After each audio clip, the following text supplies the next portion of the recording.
Well, the Championship this weekend lost both Wigan Athletic and Blackpool clubs now coming to terms with relegation. Who'll be joining them? Can Rotherham United stay clear of the bottom three? Can they secure their Championship status for another season with all 3 points this afternoon? Against a Borough side who already secured a top four finish and therefore home tie for the second leg of the playoff semi-finals. A time now for some fine-tuning.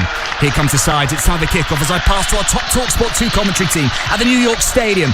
This lunchtime, the former EFL midfielder Adrian Clark alongside Jim Proudfoot. And Richard Wood and Darragh Lenihan lead the two sets of players out right on cue here at the New York Stadium.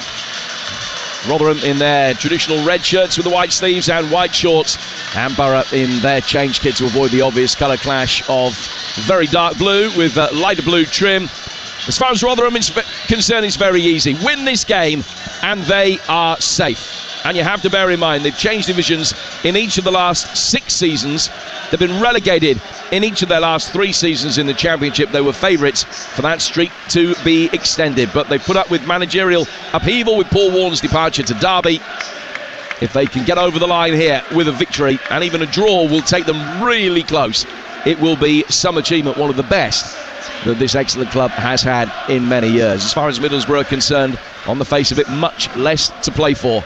All they can do really, finesse their playoff position, and I don't think there's any huge advantage between them finishing 3rd or 4th. It's just a question of managing the workload for various players between now and when the first leg of that playoff semi-final takes place. Let me reiterate the two teams for you. Rotherham, Johansson in goal, Harding, Wood, Humphreys and Bramall, Lindsay, Dauphin and Rathbone, Obene, Hugill and Ferguson, the forward three. The Rotherham bench, Fosu, Wiles and Kelly, Yelda, Kioso, Keena and Hemfrey.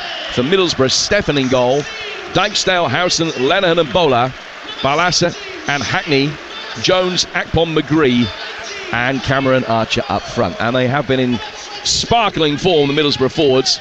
Cam Archer, 4 goals in his last 3 games, 6 goals and 4 assists in his last 7. For Akpom, who scored the winner on his last appearance here, the Championship top scorer with 28, including 21 goals in his last 18 home games. Not quite so hot away from home, but it's an extraordinary record that he'll be the first to admit is out of keeping with anything that he'd achieved up till now. It is, yeah. I mean, yeah, you look at his career path. I remember seeing him as a young player coming through at Arsenal, always really talented, got on the verge of the first team but couldn't quite make it. And whenever he went out on loan, he played well but didn't score, or not enough goals. And that's been the story of his career until this point, until he got to work with Michael Carrick, when suddenly it clicked, and playing in this slightly withdrawn role just behind the main striker, almost as a number 10, he has thrived, making runs from deep, getting into the box to convert balls played across the 18-yard box. It's a phenomenal return, and as a double axe, I don't think you get much better at Championship level, not this season anyway, than Akpom and Archer. Well, Cam Archer has been in sparkling form, and I think he'll be a first team regular somewhere in the Premier League next season, whether it be at Villa or somewhere else. Before kick-off, the Rotherham players and the officials take the knee. It is the final home game of the season for the Millers. Win it and they stay up. If they draw, they're effectively safe, and that safety would be confirmed if Huddersfield lost at Sheffield United on Thursday. And barring a massive win for Reading against Huddersfield on the last day, they would probably be okay with 1 more point somewhere along the line. We're underway. As we look at it, Rotherham are kicking from left to right. A little bit of conjecture about exactly how the Millers were going to play. They tend to play with a back 3 against sides that play with the back 3. Borough don't do that. Wes Harding at right back in a back 4 is something that some Millers fans have some reservations about, but that is the role that he's taking up today. It is a back 4 for Rotherham, who are on the front foot here and win the first corner of the game. Good play by the Irish international Obene down the left-hand touchline, driving in a cross which is ricocheted off the nearest Borough defender. You talked about Johnny Howson playing at centre-half in the absence of McNair. Brilliant player, not the tallest. And I think Middlesbrough fans would tell you that if they have a deficiency, defending set pieces is one of them. Definitely. Conceded 14 set piece goals in the Championship this season. Only 4 clubs have let in more from dead ball situations, and today they're not the biggest. So in comes the corner. It's high up in the air, flicked towards goal on the edge of the 6-yard box, but there's a foul. I tell you something, we talked about McNair. McNair is there. I've just been passed the note. Howson was pulled out injured in the warm-up, so he's been replaced by McNair, who is in that starting lineup alongside Lenihan at centre-half, and Bryant Belongo is added to the bench. So it is McNair alongside Lenihan at the heart of the Middlesbrough defence. Well, look, it's how fit is he?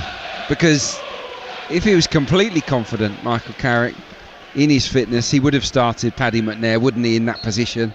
No doubt about that. He's someone that I think will feature in the playoff game. So, yeah, it's a risk that they're going to have to take now, Middlesbrough. But in terms of today and the here and now, if he is fit, it's a boost, because he's a proper centre half in comparison to Howson, who's a superb central midfielder. Ball out of play for a Rotherham throw, which will be taken over on the far touchline. They come into this game with only one win in the last 9 games. That was here against West Brom. Going back further than that, only 4 out of 25, and yet there's still a sense that they're on the verge of overachievement, such is their budget in relation to others. Here's Harding back to the heart of the midfield for Humphreys, and the former Manchester City man drives it forward. And it goes straight out of play for a throw, which will be taken on the Middlesbrough right on the far touchline from us. Dijkstale, the Dutchman, bringing it forward. Jones, who's come through non-league football in the London area to earn a pro contract with Middlesbrough, and has been very effective over the last couple of seasons, and he's just won a free kick here, which Middlesbrough have taken quickly and switched down towards the left-hand side for McGree. Back from him to Lenihan. Lenihan turning in the midfield, trying to get away from Hugill. The touch not the best, and then as they try to remedy it, there was a challenge coming in on a Dolphin, but the referee Keith Stroud says it was no foul and plays allowed to continue. Yeah, he's hurt himself there, hasn't he, a Dolphin, who is playing much further forward than we anticipated ahead of kickoff. He's playing almost as an advanced attacking midfielder at the moment. It'd be interesting to see if that continues, because he's more of a defensive player. Middlesbrough in possession in their dark blue shirt, bringing it forward through the midfield with Hackney, who's had a wonderful season, his breakthrough season in Middlesbrough's first team. Just ran out of room there as he tried to lay the ball off under duress. It went over the line, then out of play for a Rotherham throw, which they will take midway inside their own half. Middlesbrough had that fantastic run, 7 wins in 8. They've followed it up with just 3 wins in the last 8, but still very handily placed. Still don't know what their destiny is going to be. There are 5 teams at the moment that they could potentially be up against in the playoffs. In the semi-finals, they could meet Coventry or Millwall or Sunderland or West Brom or Blackburn. And they haven't actually got a winning record against any of those over the course of the season. Although some of that is before Michael Carrick's watch, admittedly. But that is an interesting statistic, and we'll look at it in more depth later as the ball is headed on by Harding towards the edge of the penalty area. Both sides just taking a little bit of time to settle. It's quite feisty, as you would imagine, with so much at stake. Lindsay doing well to turn the ball back to the back line and eventually work back for the Swedish goalkeeper Victor Johansson. He booms it upfield, and Dijkstale's going to be able to bring it away again for Middlesbrough in the right back position. He'll turn and go back for McNair. McNair, this late caller, back into the starting lineup, and maybe a few doubts about his full level of fitness, but he'll just bring the ball forward towards the edge of the centre circle. Still 0-0 here between Rotherham and Middlesbrough with 5 minutes on the clock on Talksport 2. Yes, an unusual setup from Rotherham. I'll just hold off. As Borough bring it forward, but the offside flag is up anyway. Yeah, really, really unusual. It's Hugill up front, and you've got the wingers. You've got Ferguson wide left, you've got Ogbene wide right, and then you've got Odofin and Rathbone in support of Hugill. And what they decided to do, I think, is go and press Hayden Hackney, go and press Dan Barlasser, who they know very well in these parts, of course. And that leaves Jamie Lindsay as the sort of holding midfielder, kind of on his own at times. Bold approach this from Matt Taylor. Ball headed on by Hugill, himself a Middlesbrough boy, former Middlesbrough player as well. Jones back to his goalkeeper, clipped away by Zach Steffen, who's on loan from Manchester City, returned by Lindsay in the midfield. He's the deepest of those midfielders, but Middlesbrough in a possession to be able to win it back with Dan Barlaser, who left here for Middlesbrough back in January in a £900,000 deal. He played more than 150 games for Rotherham. Good ball played forward towards the edge of the area. McGree could be in, flicks it past the goalkeeper, but it's cleared off the line in the nick of time by the retreating Richard Wood. Borough fans thought he was in. Jones plays it in, wins the corner, defended well by Cohen Bramall. It was a good break. McGree getting it past the goalkeeper, but Wood got those 37-year-old legs back there in the nick of time to clear. Terrific recovery run from Richard Wood, who got caught out by the ball initially. Boller just feeds it down the channel, and he's really slow on the turn. McGree outpaces him, does everything right with the dink, but he clears it off the line. Wood, excellent defending. In comes the corner, Middlesbrough's first, an in-swinger. Johansson punches it clear. Outside the penalty area to Boller, his first touch too heavy, and that meant that the ball out towards McNair became a fight ball for him, and it's cleared by a Dauphin and out of play for a throw, which Middlesbrough looked to take quickly. They go back for Hackney. Hackney Teesside born and bred, but has pledged his international future to Scotland. He has the ball now. Back to Barlaser. Travelling Teessiders in fine voice away to our right-hand side. And their side defending the goal in front of the Middlesbrough fans in this first half. Yeah, it was easy, wasn't it, the way that McGree got goal side of Chris Wood. He did look 37 there on the turn from that pass. And when you play Wood as part of a centre-back partnership rather than in a three, you are a little bit exposed to those long passes over the top, bypassing him. But to his credit, he never gave up on it. And that little dink from McGree over the goalkeeper Johansson just bought him a little bit of time to get back, and he even got back with time to spare there in the end, the veteran centre-half. He's hoping to avoid what would be the 8th relegation of his career this season, Richard Wood. I mean, he's been around a long time, and you have to balance that up. He's won 3 promotions with Rotherham, so I'm not by any means disparaging him in saying that. He's been a fundamental part of so many of the teams that he's played for. Oh, and always a goal threat as well, particularly in recent seasons. Well, he was on 4 by the end of the first week of September this time around, which for a centre-half's pretty tidy. And here he comes for this long throw from Harding. Matt Taylor, the Rotherham manager, acting as the ball boy. Harding, former Birmingham man, drying the ball on his shirt and just waiting for everybody to push forward, and nearly everybody has, apart from Cam Humphreys. They're all in and around the penalty area. Harding launching this long in towards the near post. It is headed on dangerously. A sliced clearance from Jones. Headed back down. Lindsay just over the bar. I think he should hit the target, Lindsay. That long throw caused all sorts of problems for the Middlesbrough rear guard. It was Wood, who we were just talking about, that got the first contact, and from there the ball bounced around inside the box. It sat up beautifully, I felt, for Lindsay, who just lashed at it. And it's gone over the crossbar in the end. I think that's a big opportunity. Oh, and they've played out from the back terribly here. Rotherham with an opportunity on the edge of the penalty area they couldn't take. It was Rathbone with the shot. And Middlesbrough loved to play out from the back. It was from the keeper forward to defender on the edge of the penalty area. 3 Rotherham players converged on him so quickly and embarrassed him, but Rathbone couldn't make the most of it. They've had 2 great chances in 40 seconds. Yeah, they've been let off the hook, Middlesbrough here. Playing out from the back, it was Barlaser, the favourite here at the New York Stadium, on his return that gets caught. And maybe, just maybe, that's part of the game plan here today. They want a Dauphin, they want Rathbone, 2 really good pressers, 2 defensive players to be right high up the pitch for moments like that. And that's, it almost bore fruit straight away. Well, with 10 minutes in, it could be 2-1 to Rotherham, but it is still 0-0 here on Talksport 2. Jim Proudfoot and Adrian Clark talking you through the action. So much live football coming your way on the Talksport network over the rest of the day. We've got a massive game in the Women's Champions League second leg later. 2-2 from the first leg between Arsenal and Wolfsburg. That's on Talksport 2 later, 5:45.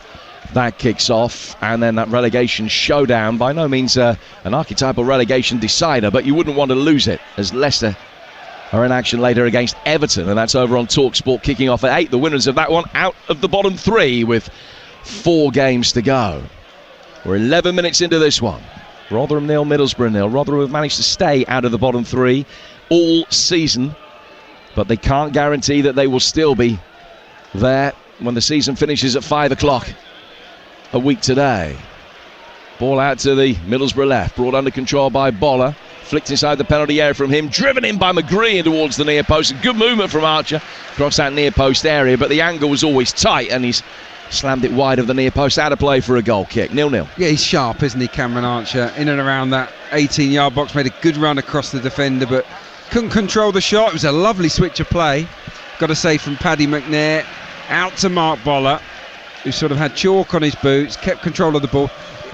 If I'm Matt Taylor, I'm not happy with Harding there. He's got to do a little bit more to block off the pass into Riley McGree. There was plenty of time for him to do that. So yeah, these direct balls from Middlesbrough, and we know they're a football team, but the direct passes are actually causing the home side a few issues here. So what's Harding doing wrong there? Is it his starting position? Is it the way that he's reading situations? Well, it's too narrow. So when the switch of play happens, he's got to get his starting position closer to Boller. And he was bypassed easily. And they've got it past him again here as McGree wins another corner. It was a crossfield ball. Archer flicked it down the left-hand side of the penalty area to bypass Harding, and then McGree's subsequent cross is deflected behind for another corner, which is Borough's second. Yeah, the issue is that he's got Riley McGree to look after. Well, Riley McGree is really a central player, so he needs to communicate, pass him on where possible, and deal with the wide man Boller. Corner's taken short. Barlaser hitting it high inside the penalty area. Good defensive header from a Dauphin. One of the players recalled to the side today, but his clearance isn't the best. It's slammed back in, and Johansson's handling under duress is good, because he just had to take a step back and try to catch the ball at his highest point, but as he did that, he was already falling backwards because of his momentum. But his handling didn't let him down. Comfortable claim. It's been a really bright start, as you would imagine, with so much at stake, particularly for Rotherham. 0-0 with 13 minutes gone, but if there were any worries from the likes of Reading and Huddersfield that Borough were just going to turn up and stroll through the sunshine, I can assure you that certainly hasn't happened. That's not happening. No, it's not going to happen, because you can't turn form on and off like a tap, can you? You just can't. I know it's a cliche, but Michael Carrick will demand that his players stay sharp. They've got some huge games to come in the next few weeks, and they've got to be at it. They face Coventry on the last day of the league season. That's a home game, and they're in a position potentially to engineer whether they want to play Coventry in the playoffs, because it could be that they will be 4th and 5th going into that game, and then if Borough were to lose, they would end up being 4th and 5th, and as a consequence would play each other again in the playoffs.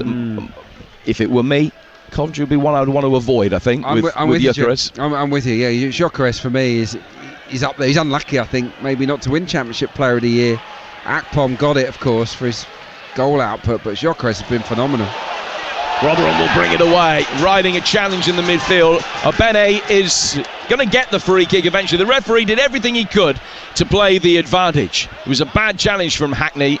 Obene going down, and he did everything he could to stay on his feet, but eventually lost his balance, and he hasn't got back up yet. He's pulled his hamstring, I think. He reached for it straight away. Can't be crap. He's got his head tucked inside his shirt. Yeah, and they're signalling they're going to have to make a change.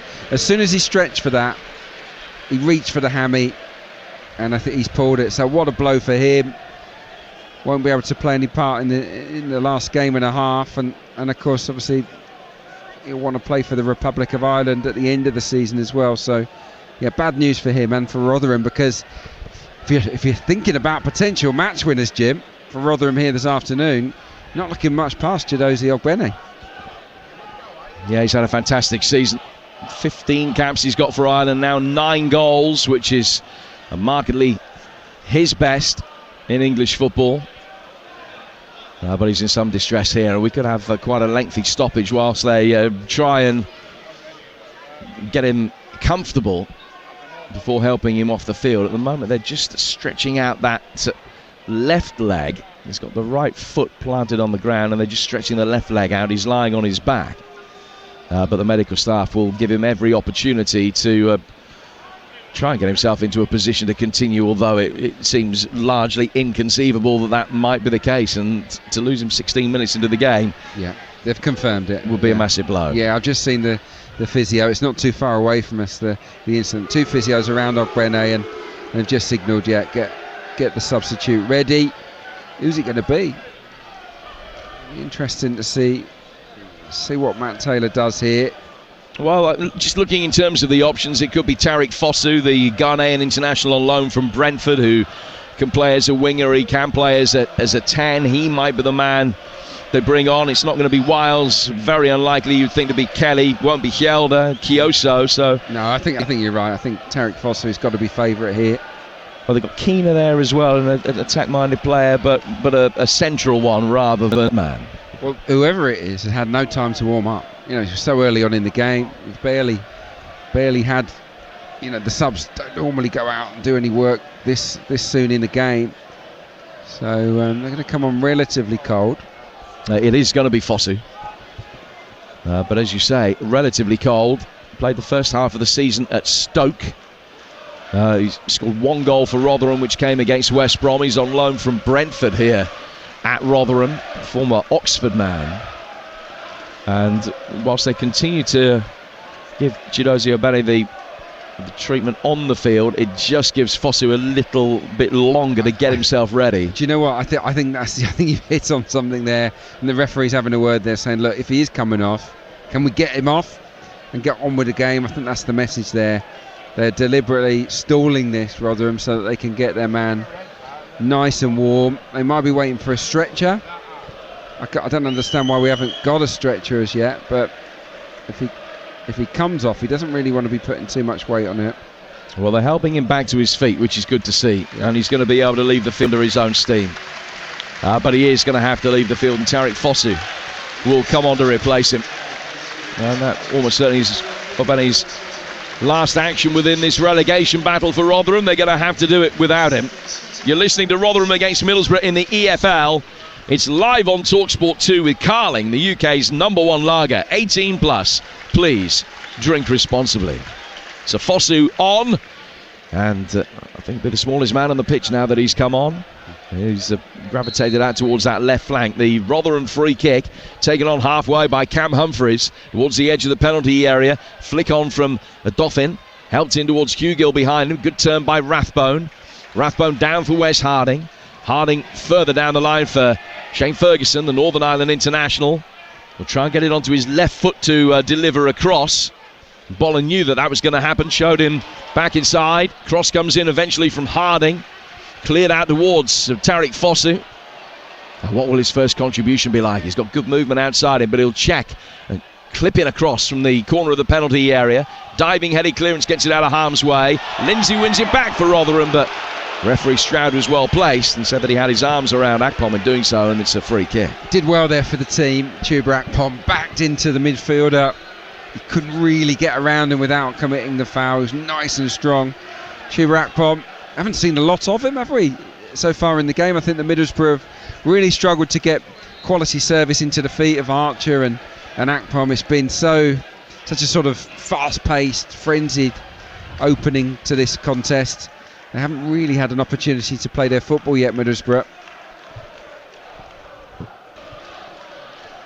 It is still 0-0. We've played 20 minutes. And Middlesbrough working out towards the left-hand side again. And Bowler with a good first touch again round the side of Harding, but Archer just made his run from an offside position.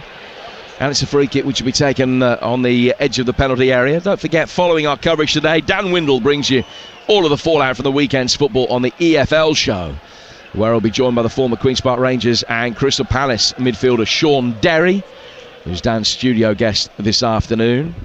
And a reminder that Talksport Breakfast returns tomorrow morning from 6 as Laura Woods and Ali McCoy look back at tonight's football. That big game between Leicester and Everton that you can hear over on Talksport. And the former Everton defender Alan Stubbs will be amongst their guests. That's Woodsy and Coisty at 6 tomorrow morning over on Talksport. Rotherham have another throw. It's almost level with us. We're situated about midway inside the half that Rotherham are attacking. So being in front of us, it's in a position that Harding, if he can surreptitiously nick a few yards, and he's been able to do that, is going to be able to launch one inside the penalty area. He's not just nicked a few, by the way, here. He's nicked about 10, because the positioning of the towel was quite clever. He went across to the hoardings to pick up the towel to dry the ball, then try to take the throw, from there. The referee was alive to that and has waved him back. Arding, couple of steps, arches the back, hurls it in towards the near post. Wood trying to make something happen. Cleared, and then McGree helps it further away. Back in from Humphreys, but straight to Barlaser, his former teammate. And his clearance will go out towards Isaiah Jones on the Middlesbrough right-hand side. A flurry of early chances. Lindsay with a rasping drive just over the bar. Rathbone not able to make the most of an error from Barlaser as Middlesbrough played out from the back. And McGree had one cleared off the line at the other end by Richard Wood, but midway through the first half, it's still goalless, Adrian Clark. They're doing a good job, aren't they, Rotherham, of stopping Middlesbrough from playing. Obviously, we've had one or two examples where they've got in behind, not least that Riley McGree chance where he runs in beyond Richard Wood. But in general, they've not been able to string that many passes together, Middlesbrough. And I go back to the point I made very early on in the game. I think it's down to the setup that Matt Taylor's gone with today. A Dauphin and Rathbone very, very high up, looking to basically stand on the two central midfielders and say, well, if you want to pass out from the back, go for it, because we're on their toes. And what's happening is that Middlesbrough are having to bypass those two central midfielders, and it's disrupted their rhythm. Long ball played forward from the back, headed on by Lenihan, finding Akpom. Akpom going down under a challenge from Lindsay, who didn't think there was a foul at all, and there's an angry reaction from Rathbone. Akpom has gone down in a crumpled heap. Sitting up again now, he's going to be able to continue. Game that, if you're just joining us, we've already seen Rotherham lose Chidozie Ogbeni and Johnny Howson are pulled out in the warm-up for Middlesbrough to be replaced by Paddy McNair. Akpom's okay, back on his feet. Man who scored 28 goals in the Championship this season. His previous best return in a league campaign was 8. So he's more than tripled that. Amazing. He loves Michael Carrick, and I think Michael Carrick loves him. Yeah, absolutely. He's it's not just been about Chuba Akpom, but without those goals, Middlesbrough wouldn't be where they are. Well, I was on Teesside for the game against Hull, where he broke the record. He scored in a 9th successive home game in the Championship, and the reaction, Akpom, as soon as he scored, raced over and embraced his manager, which says it all about the job that they have done for each other. Here's Hackney. He's played it through the midfield for Barlaser towards the edge of the penalty area, overhit for McGree, but Archer's movement so good that he was able to pick it up. Boller now towards the corner of the penalty area, back from the Aussie McGree. Boller taking it on. Archer to Barlaser, through the midfield to Dyksdale. Now he goes out towards the right-hand side. Chance for Jones to deliver, and it goes under the roof of the net. It was actually a miss-hit cross too close to the goal. It kept Johansson honest, but although the angle was problematic for him, the elevation was such that he knew that it could just drop onto the roof of the net now to play for a goal kick. Yeah, Isaiah Jones has got a lot of ability. He's a real handful. Obviously, he's had a lot of injuries this season. He was absolutely magnificent last campaign. But yeah, the quality of the balling wasn't great. Victor Johansson, they'll be pleased that he's back fit and available. Rotherham, he's a good keeper. Statistically, according to our pals at Opta, only Angus Gunn has prevented more goals, on the XG than Victor Johansson. So I think he's been worth between 6 and 7 goals this season, a Rotherham goalkeeper. And when impressive. Things are as tight as they are down at the bottom, saving between 6 and 7 goals could be saving your Championship status. I mean, it is. Exactly. You're not overplaying it by saying that. I mean, Rotherham's, their goal difference for a side down there is only -12, and that's really impressive. That's half a point for Very impressive. Yeah. And if it were to come down to goal difference, which it probably won't, but if it were, then it's going to save them. And I think they've not been easy to beat all season. Yeah, particularly in the games against the top 6, which is something you alluded to earlier. But in their record against top 6 opposition this season prior to today, they played 11, they've only won 1, but they've only lost 4. They've been able to hang in games. They tend to lose games only by the odd goal. They've only lost 4 of those 11 matches against top 6 opposition before this one. And drew with Burnley and Sheffield United here, didn't they? Who are obviously Premier League bound. So, I don't think they're fazed by anyone, especially not in front of their own supporters here. They're fast starters as well, Rotherham. They might be a little bit frustrated they haven't got their noses in front already. They certainly went for it, didn't they, in that opening 10 minutes. Yeah, missed those good couple of chances after Wood had cleared from McGree off the line at the other end. Still 0-0. 26 minutes gone. A little bit more cloud cover here. The shadows just beginning to diminish a little. It's a throw which Rotherham will take. A lot of the play has been in Middlesbrough's half in the early stages. Rathbone trying to play it in. He's lost possession. Oh, what a crucial challenge that was from Humphreys, because it could have been a 2-against-0 counter-attack from halfway had they got past him there, but they didn't. Rotherham able to bring it forward again, working it out to the substitute Fosu, working the angle on his right foot. Can he get a shot in?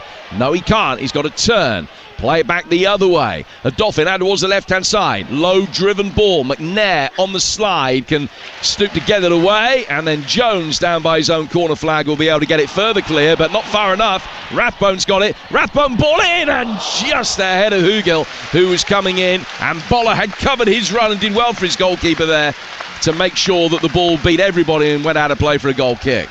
It was almost undefendable, that ball in from Ollie Rathbone, who's been impressive. Really liked his busyness in the opening half an hour of this game. He keeps winning the ball back, and when he's on it, he's looking to probe. And that was a vicious in-swinging cross.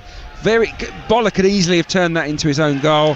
He somehow got his body between himself and Jordan Hugel and managed to shepherd the ball in behind. But yeah, that was much better from Rotherham. They looked the more likely, you've got to say.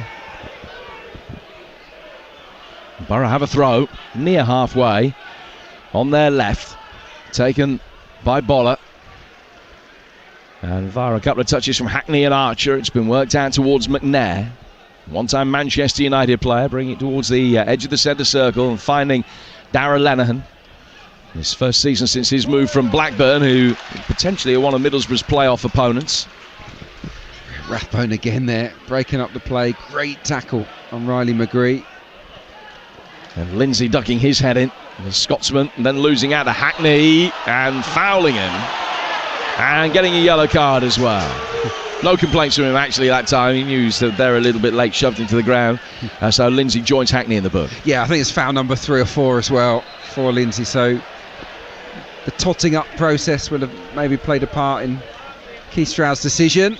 But it kind of sums up his combativeness, sums up Rotherham's approach here. They are being physical. They've got to be, haven't they? You know, they know that if they make it a nice, pretty football match, Middlesbrough will probably win the game. So they've got to do their best, the Millers, to make it a different kind of match. And at the moment, they're succeeding in that. Well, possession overwhelmingly in Middlesbrough's favour, but when Rotherham have had it, they haven't strung long passing moves together, but they have been busy around the final third.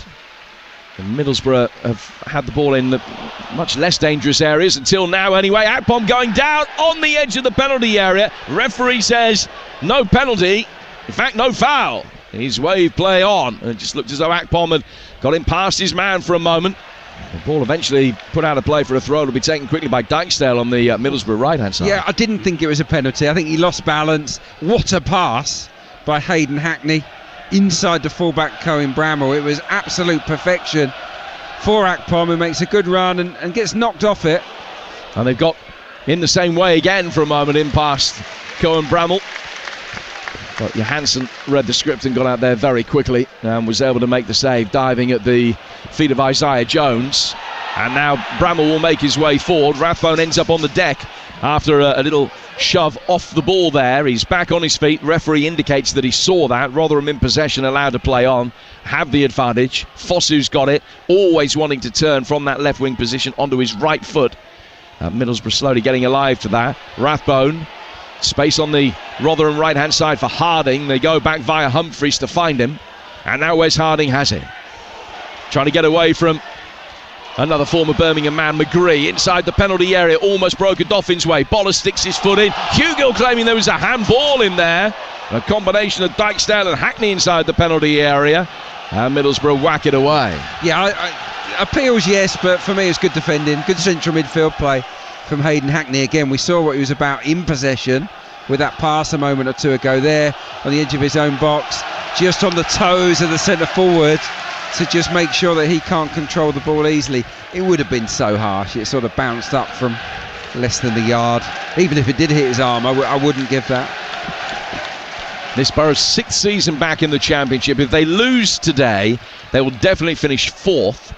If they draw, then Luton would only need 1 point from their last 2 games to ensure that they finish third and Middlesbrough were fourth. And they can't finish any lower than that, so they know they're going to be at home for the second leg of the playoff semi-final, which is clearly the optimum. Yeah. If Borough were to win their final 2 games, then Luton would need a win from their last 2. They go to Blackburn and then are at home to Hull next Monday. So that's the situation in terms of what's left. Middlesbrough's final games, mentioned earlier, at home to Coventry. Rotherham, for their part, go to Wigan, already relegated on the final day. The ball clear towards the edge of the penalty area. Should be whacked away easily enough by McNair. Back from Richard Wood. And then brought down by Odoffin. Leaves it for Rathbone. Fosu. Plenty of traffic to try and successfully navigate. It was very well played to win it back on the left-hand side of the penalty area, and a chance to stand all up towards Hugill. Ferguson's ball didn't quite get there. Hackney back again to clear. Again showing another illustration of how good he is off the ball. Lindsay played out to the Rotherham left, winning it back. Rathbone, opportunity to try and work it down the line. Lawrence chased after it, knew he was second favourite. Dyksdale shepherds it over the line. Rotherham fans, though, appreciating the effort. Their side have given a good account of themselves. We're 33 minutes in here on Talksport 2. It's 0-0, and these are the views of Adrian Clark. Yeah, really enjoying the game. I think that Rotherham have made it their kind of contest, no doubt about that. I like the game plan from Matty Taylor. They're stopping Middlesbrough from playing through the thirds, pinning those 2 central midfielders, and they're winning the ball back in good areas. And whenever they're in the final third, and they've been there quite often in this opening half, they've caused problems. So I think there'll be great encouragement in the home ranks. As for Middlesbrough, they haven't really got going yet. We'd like to see a little bit more from Akpom and Archer up top. They've got a problem, Rotherham, because Ferguson is down now. They've already lost 1 winger to injury in this game. O'Benny, the man that went off, and Ferguson is down, having given chase to that lost cause 30 seconds or so ago. And he's down receiving treatment at the moment. And we welcome listeners from Talksport here to the New York Stadium. It's 0-0 between Rotherham and Middlesbrough, which would almost be enough for Rotherham to guarantee their championship status for another year. It's been a goalless but very entertaining opening half hour or so in the company of Adrian Clark, where chances have come at both ends, particularly early in the game. Riley McGree beat the goalkeeper but saw his effort cleared off the line by Richard Wood. And then Rotherham, within the next couple of minutes, had 2 great chances. Lindsay firing just over the bar, and a mistake by the former Rotherham man Dan Barlaser, caught in possession on the edge of his own penalty area, led to a chance for Ollie Rathbone, but he never looked as though he was going to be able to make the most of it. It's 0-0, a little bit nervous, a bit of tension. Rotherham, particularly after losing the Irish international winger O'Benny to injury, but they've been very good value for parity, Adrian Clark. Yeah, I've been impressed with them. Yeah, a lot of pressure on them here this afternoon, but they've approached the challenge with relish. They've been really assertive in the game. They've stopped Middlesbrough from playing through the thirds, and they've won the ball back in some great areas and created half chances. Not one massive chance so far, but for me, they're just shading this at the moment, Rotherham.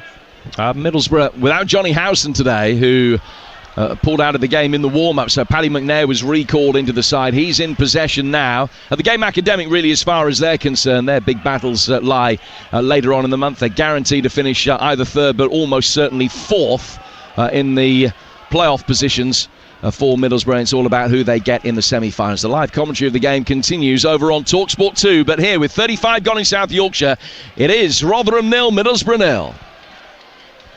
And Rotherham work it back inside their own penalty area for keeper Johansson. Hugill knew that he was offside, made no attempt to go for the long ball that was launched forward by the Swede at the back. He's played nearly 100 games for the Millers now.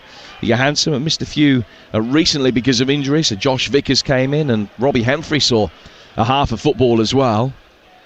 But it is Johansson back, the number 1 for the business end of the season. Ball is over on the Middlesbrough right. Dyksdale, back from McNair. Stefan taking a couple of touches, bringing it outside the penalty area in his white boots, and then playing it forward towards Lenihan. 4 Rotherham players quickly converged on him. He laid it back, and a long ball sent out towards the right-hand side for Jones was misdirected by Hackney and goes out for a throw which will be taken on the Rotherham left-hand side. And for that flurry of activity, maybe the game just going through a little bit of a lull the last 6-7 minutes or so. I'd say so, yeah, and we can forgive the players for that. We've had a few stoppages, haven't we? Obviously with the Ogbene injury, then with Ferguson, it can just take the momentum out. I think that Michael Carrick's just pushed Riley McGree more central. He's kind of acting as the number 10 at the moment, with Chuba Akpom more of the left winger, which is quite unusual. Just putting him on Wes Harding. What we saw from Riley McGree in that position, he's got good movement. He made a really good decoy run to open up space for Isaiah Jones on the right, but the pass to him was poor. But you can see what they're trying to do. They're trying to release their fullbacks or their wide players, Borough, at every opportunity via good movement. But so far, I think Rotherham will be pleased with how they've coped with that. Those are the thoughts of Adrian Clark, the former Arsenal winger, here on Talksport 2. As Middlesbrough play the ball forward into the feet of Hackney inside the centre circle. Well, we've seen very little of Akpom, but then there have been games like that where you see very little of him, and all of a sudden he scored 2 in 5 minutes, and the destiny of the points has been changed irrevocably. McNair sending a long one out towards the Middlesbrough left-hand side for Bollard. Bollard drives it in. Harding blocks it well. Goes out of play for a throw. Yeah, it's maybe it's more of a, maybe they've gone with more of a front two, actually, looking at it with Akpom and Archer, with Riley McGree behind, and then more of a diamond midfield. I think they're just trying to find a way to get through this Rotherham midfield, which has been packed. Here's McNair. McNair bringing it forward towards halfway. Gets his right foot underneath it, sends it down towards Boller. Boller does well, takes a step back over the line, but makes sure that the ball doesn't follow him. Heads it down. McGree, as he won the corner. Looked as though he had. It's Ferguson again. I just wonder whether he's... There was a foul by McGree on Ferguson inside the penalty area. That's what's been given, but as you say, he's down injured, having received treatment for 2 or 3 minutes. Only 5-6 minutes ago. He's going to need more treatment, and obviously that casts doubt over his ability to be able to continue. Yeah, I don't think he's going to continue. Look, they've got Ben Wiles stripped and ready for action. Oh, what a blow for Matt Taylor. The two wingers that started the game, the guys really charged with making things happen, providing the ammunition into the box. Both having to come off before half-time. Really disappointing, but what can they do? You've just got to take it on the chin and reorganise, haven't you? So a chance for Ben Wiles, who is from Rotherham, born in the town. Haven't seen him much recently. He made a substitute appearance against Burnley a couple of weeks ago, but that's the only time that he's featured since December.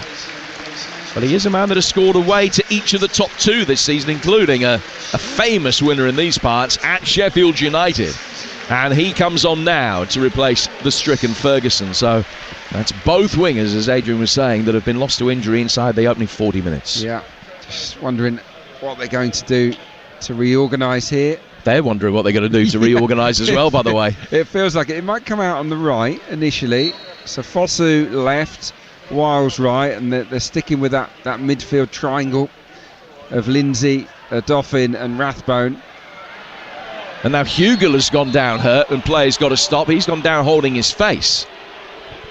There's going to be a lot of stoppage time at the end of this first half. I mean, it could easily be 6 minutes. I think Hugel's going to be all right. He's been involved in more physical skirmishes than that in the past. He's back on his feet. Jordan Hugel signed from Norwich in January. He scored 5 goals for the Millers. Scored against his hometown club for both Preston and QPR earlier in his career as well. But they've not given him a sniff of a chance yet today. Not really, no. I think that Lenihan's doing a pretty good job on him. He's very good in the air. We know that. He'll win the duels, but yeah, he's been on the periphery of the game, you'd say. Middlesbrough in possession. Inside their own penalty areas. McNair works it back for Stefan, gets the return ball. Lindsay picks that up, but it's a pass forward without quality, as one frustrated Rotherham fan to our right-hand side points out quite vociferously. Who was that to? Was the general gist of it. And he had a point. He did, yeah, it wasn't the best. Well, the answer was Zach Stefan. Unfortunately, from a Rotherham perspective, it's 0-0, 4 minutes plus a stack of minutes of stoppage time to be added on. Akpom dropping deep, picks it up on halfway, and back he goes to Hackney. Hackney to Lenihan, who will bring it forward over the halfway line, and then a little reverse from McGree. The idea was right, didn't get the angle or the weight quite right for the run from Archer, who tried to get in between Humphreys and Wood, and the ball beat him and goes through towards Johansson. And that's what they're trying to do. You saw that's Middlesbrough in a nutshell. And actually, they've worked. What they're doing here in this first half, they're working out as they go along the best way to adapt to Rotherham's tactics. You'll notice Zach Steffen higher up the pitch, acting as a sort of auxiliary centre back in possession. They're just trying to create overloads. On that occasion, it was Lenihan that becomes spare. He then passes the ball into midfield, and they go from there. So. Yeah, quite impressed with the way that Middlesbrough have found a way to overcome these tactics. As a rumbustious challenge came in from Rathbone over on the touchline. That's one of those, showing my age, in the old days would have been no problem with that whatsoever. These days that is a free kick. Yeah. And it's taken by Steffen. Yeah, give it, going back 35 years or so ago, then that would have been a relatively tame one. Here's Boller, running towards the edge of the penalty area. Low ball in from him, just beats Archer. Shot comes in from Barlasser. That would have been a heartbreaker for Rotherham if he'd scored against them, but didn't happen. It was blocked. Now the Millers working their way out towards Fosu. Fosu coming in from the left-hand touchline, lays it back for Lindsay. Lindsay is forced to turn by the presence of Jones. Then it's clipped forward by Rathbone. A Dauphin finds himself as the most advanced. McNair back to Steffen. You can tell that Steffen has been in training sessions with Edison for a lot of his career because he has that perceived nonchalance in possession that Edison has, and we saw it there. He was just waiting for a Dauphin to wire into a challenge, and he calmly tapped it past him to find McNair again. So chilled out, isn't he? He just doesn't seem flustered at all. Very confident with the ball at his feet. You know, when you're talking about going back 35 years or so, I mean, goalkeepers just didn't train with their feet. It wasn't part of their skill set back in the day. You could pick those up, of course, but yeah, very different breed now. And yeah, he can clearly pass the ball pretty well, Steffen. And Carrick, he's modern, isn't he? He's a modern coach. He wants his goalkeeper to play that way. Yes, we saw that almost come to Middlesbrough's downfall early in the game with that illustration where Steffen had it at the back, played it out towards Barlasser, who wasn't necessarily ready for the three-man press which came his way, and was embarrassed, but he got away with it. Here's Barlasser again. That's a really good ball forward.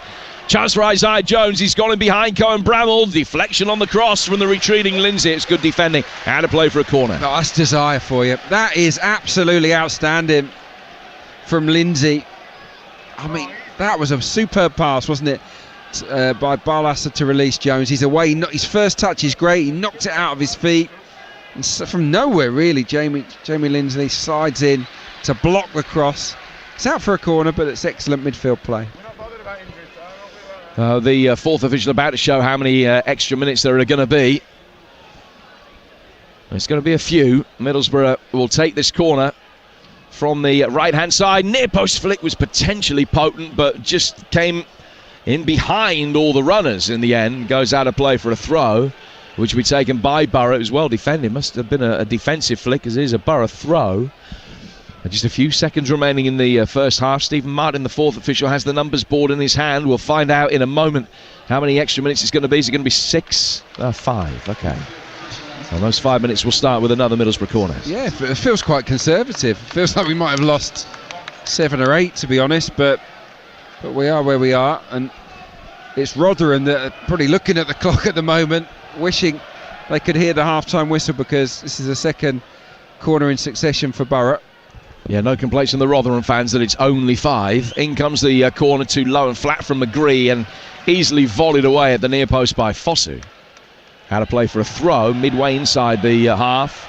Taken quickly. Chance for McGree to deliver. Archer with a deft little flick on. He just almost stooped to let the ball hit the top of his head.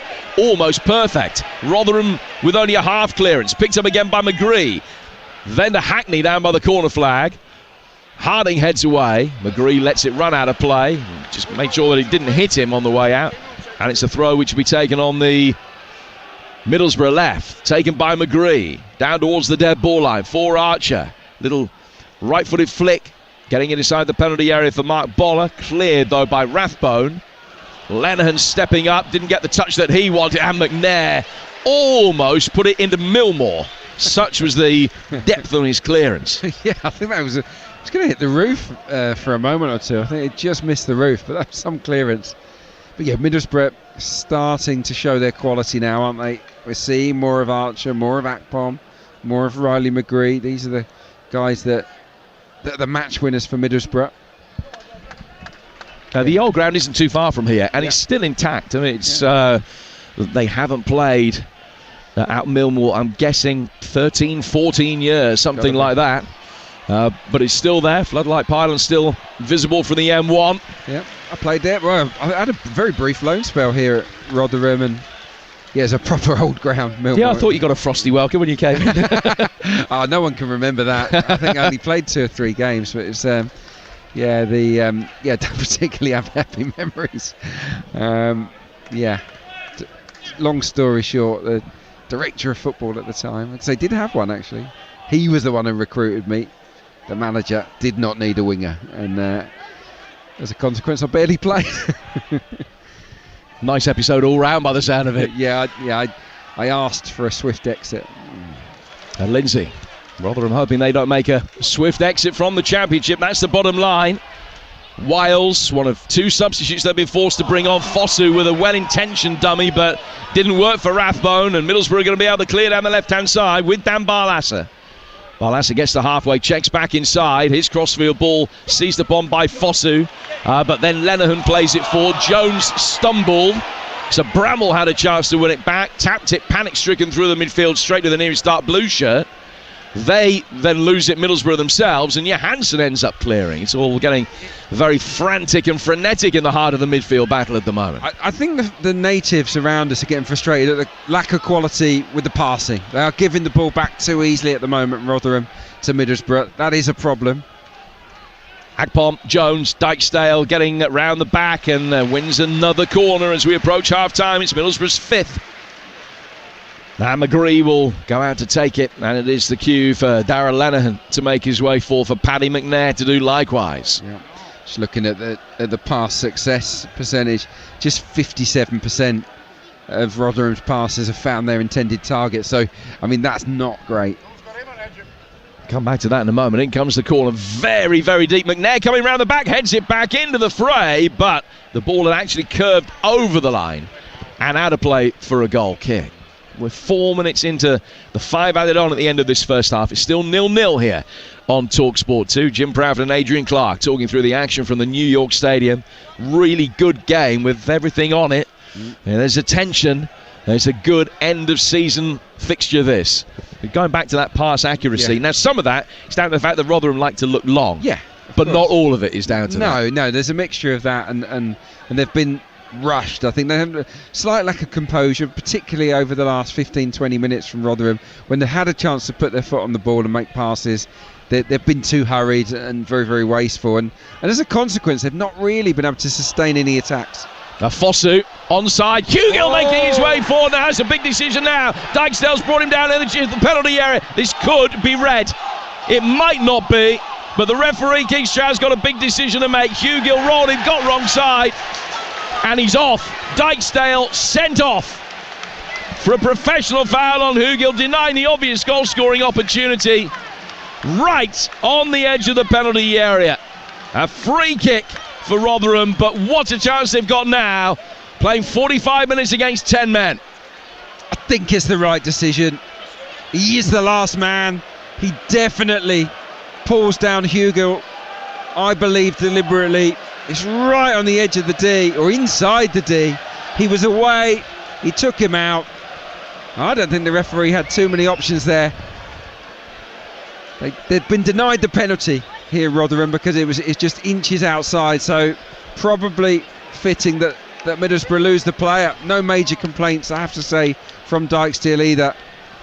Wow, what a big moment in this match, in this championship season, particularly for those at the bottom of the table. That could turn out to be. Well, what an opportunity they have now. have come into the final 3 games, Rotherham, knowing that salvation very much in their own hands. Lost the first of those here against Cardiff at the back end of last week, but now against the Middlesbrough side, ostensibly playing for nothing and down to 10 men, they've got 45 minutes to make the most of a numerical advantage. Plus 1 attacking phase of play left in this first half. Now the wall is being frog marched back by the referee 5 yards. It's 5 strong.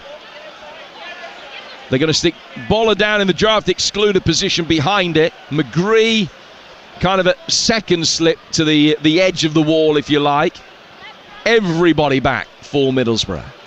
Cohen Bramall with his left, Tariq Fosu with his right. Those are the 2 principal options here as far as Rotherham are concerned. Ball spotted down in the D. Fosu comes towards it, leaves it. Bramall way over the bar. That's the last kick of the first half, but the major moment in the first half coming just before it. Dijksdale sent off for a professional foul on Jordan Hugill. And at the break, it's Rotherham United 0, 10-man Middlesbrough 0. Dan?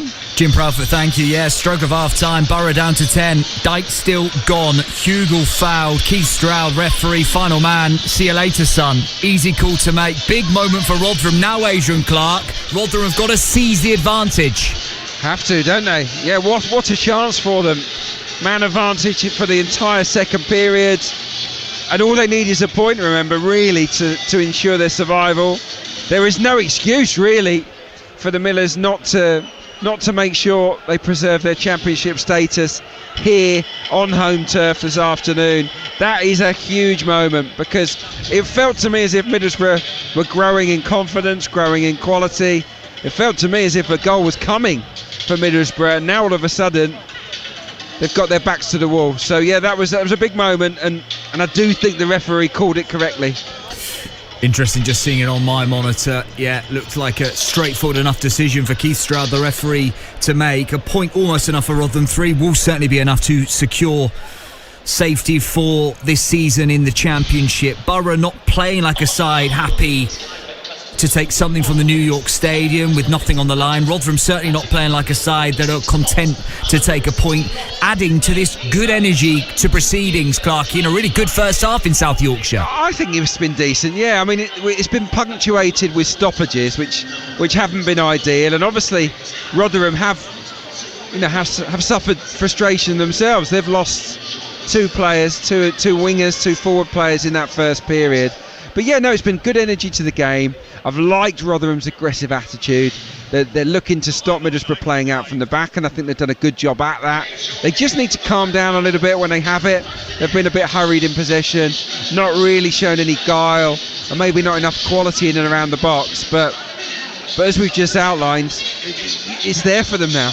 What a chance for them to secure their status in the second tier. You would say doing well to stunt Borough, Clarkey, but maybe when they've got the ball, Matt Taylor's host, a little rushed in possession. Oh, definitely, yeah.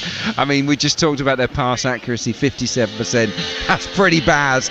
A lot of it is because they go long, but I think a lot of it has also been that the players have been a bit. The ball's been like a hot potato to them. One player that stood out for me in the first half was Ollie Rathbone. I think he's been everywhere, playing sort of off the front, busy, winning the ball back, and he's been very neat and tidy in possession. But I think the quality from Harding and Bramall at the back, maybe from Wood and Humphreys, could be better. Jamie Lindsay as well. I think he's done a good job defensively, but on the ball, can he calm down? Can he just look to just feed a ball into a teammate? In the second half, they should do that, because they'll have that numerical advantage. They'll be able to maybe pop the ball around with a bit more confidence. There was a penalty incident earlier in the first half as well. This one in the Rotherham box. Chuba Akpong down. Bit of contact, but not a penalty, that one, Clarkey? No, I mean, we don't have a monitor here, so we only get to see it live. My gut instinct was that it was a great play, beautiful pass inside the fullback, and that Akpom was on the move, and that he got a nudge, but because he's moving so quickly, any kind of little contact will knock him to the floor. My gut told me that it wasn't enough to give a penalty kick, and yeah, I don't think there were major complaints from Carrick or the coaching staff from Middlesbrough, so that one got away. I suppose from a Middlesbrough point of view, the big chance came very early on in the game when Riley McGree runs in behind Richard Wood. He dinks it over the keeper. You think, well, it's a goal. It's done. You're only as old as you feel, right? Yeah, 37 years young, Richard Wood on the move. He put the afterburners on, didn't he? I mean, So in no caravan today. And I tell you, he made it with time to spare. It wasn't even, he didn't really have to slide to keep it out. So, yeah, well done, Richard Wood, because the way that Middlesbrough got in there with one ball just past Wood, who looked really slow, I have to say, on the turn, it made you wonder, well, with Akpom and Archer, this could be a long half for Rotherham, but it didn't turn out that way. We never saw it happen again.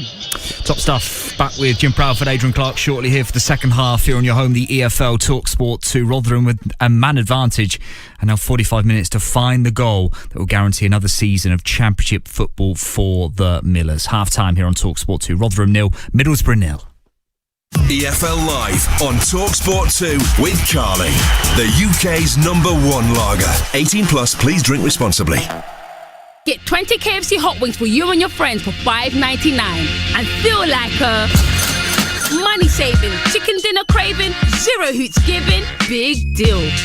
Just opt for this month's KFC Big Deal from the 24th of April to 11th of June. Participating restaurants only, subject to availability, not available via delivery.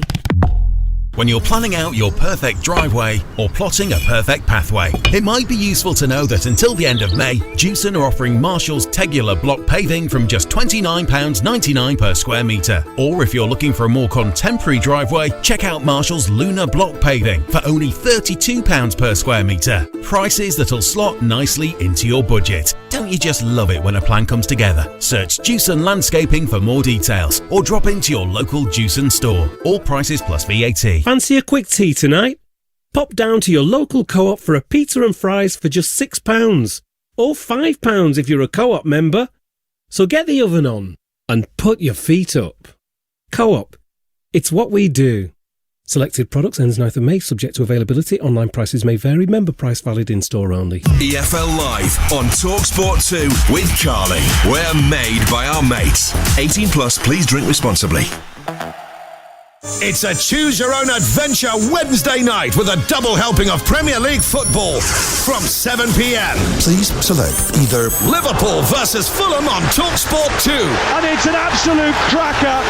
Choose Manchester City versus West Ham on Talksport. And it's a goal! Whatever you do, it's up to you. Talksport 2. Traffic and travel. On the M6 heading south through Staffordshire, the inside lane is shut from junction 13 to 12, heading away from Stafford towards the A5 after a lorry and a car collided. Recovery works underway and it's taking about 20 minutes to get through. On the M25, there are anti-clockwise queues towards and past the scene of an earlier collision just off the M4 junction 15. In Kent, the A2 is blocked London bound just after the M2 junction and the scene of a multi-vehicle collision. And in Cornwall, the A30 is shut both ways in Launceston and Bodmin off the A38 for accident investigation work. I'm Johnny Ratt. Talksport Podcast League. Outspoken with White and Jordan. The best of White and Jordan is now available in one unmissable daily podcast. So you've got a perfect storm. From the top flight to the big fight. Get opinionated debate that's always on the ball. Time to hire somebody who can win. And on the money. This is a long way from a done deal. Outrageous. Outstanding. Outspoken. It's hard to say that, but it's the truth. Out now. Listen or download for free on the Talksport app or from your favourite podcast portal. Join the Football Collective. Absolutely first class. EFL Game Day Live On Talksport 2. The fight has gone out of Leicester City on the pitch today. It was another thumping for Leicester City. Extremely shoddy defending from them. Everton, they are running out of time. They need performances quickly. Where's that win going to come from? You know, it's going to have to be another incredible finish like it was last year. The game now against Leicester is just absolutely enormous. Madison sees a Vardy! 1-0 Leicester! What a counter-attack from the Foxes! We'll have home advantage and we want to use that to our best advantages we can. A wonderful opener for Everton! My, how they've deserved that! Everton Football Club, we want to be in the Premier League. There's the twist in the tail! And the pendulum has swung in the Premier League relegation battle in the most dramatic of fashions!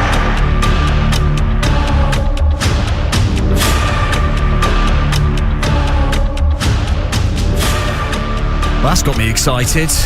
Rotherham 0, Middlesbrough 0. Second half to come shortly here on your home, the EFL Talksport 2. Later on tonight over on Talksport from the Premier League, live and exclusive. Leicester hosting Everton in a gigantic, seismic game at the bottom of the table. Live from 6 p.m, kickoff from 8 over on Talksport. Let's hear from the Leicester manager, Dean Smith, who believes that picking up points won't be an easy task tonight. I expect a real tough, committed performance from them. I thought they were really good in the first half last night, and up until probably the second goal, I thought the second goal took the game away from them a little bit. But I saw Sean's comments after the game, and I would fully agree with him. I thought they were full value in performance-wise in the first half. I think all you can focus on is your own performances. We're not in control of anything that goes on away from here. I've said that all along. We've got 4 points from our first 3 games, but we'll be going all out to get a win against Everton. And then Fulham after that, and that's all we can control really. And look at the table, after that and see where we're at. Still no target of points because it all changes, after the number of games that are being played. Forest won the other night, so does that target suddenly change because one team wins? We can't get involved in that. We've just got to concentrate on the games that we've got to play, and that's 15 points to play for. The Leicester boss Dean Smith there. Everton head into the game tonight in 19th place, a place and point behind tonight's opponents. Win can see them move out of the bottom 3, out of the drop zone. The Everton boss Sean Dyche says his side still needs to be positive despite the position they find themselves in. Yeah, just encourage them with all the good things they're doing, all the basics that we are doing, correcting the things we're not doing, adding in the feel good factor of a group, because like I say, it was there a short while ago. And a couple of results gone against us, a couple of others results have gone for other teams, and it just changes the whole kind of feel, the whole sense of it. The Tottenham when we scored here, I think everyone was elate, everything was high, everyone was feeling high, the fans were feeling high, everything looked a lot better than it did. And then very quickly in the Premier League and catch up here, and all of a sudden, I knew it was there. I thought they were very good first half, to be fair, but then after that, two out of 3 get away from us, and that's what we've got to change, and we've got to change it quickly. Every kick live and exclusive then. Leicester against Everton. Build up from 6 p.m. over on Talksport with our host for that, Adrian Durham. 0-0 in the Championship at the New York Stadium between Rotherham and Borough, but a red card on the stroke of half-time changes the complexion of this afternoon, doesn't it?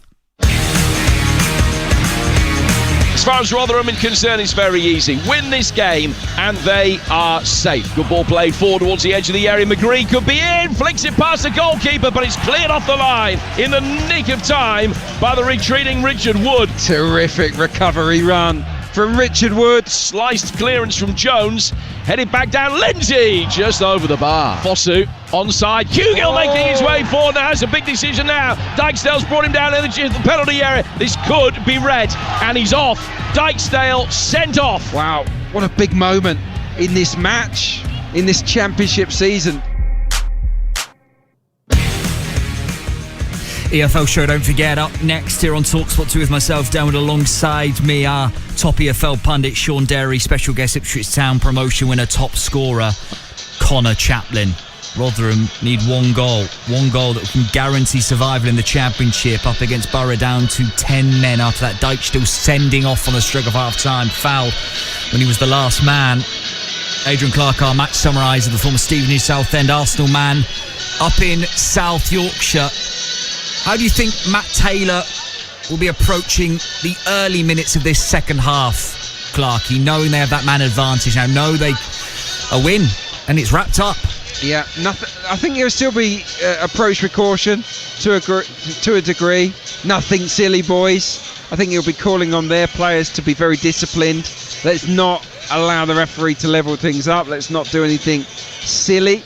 I think he will certainly urge the players to be a bit calmer on the ball and to keep Middlesbrough pinned back into their own half and to just apply the pressure, because Borough can't score if they're defending inside their own half. So I expect a lot of the action to be away to our left when the players come back out. But look, it's a great position, but they can't back off. They've got to carry on being strong and aggressive.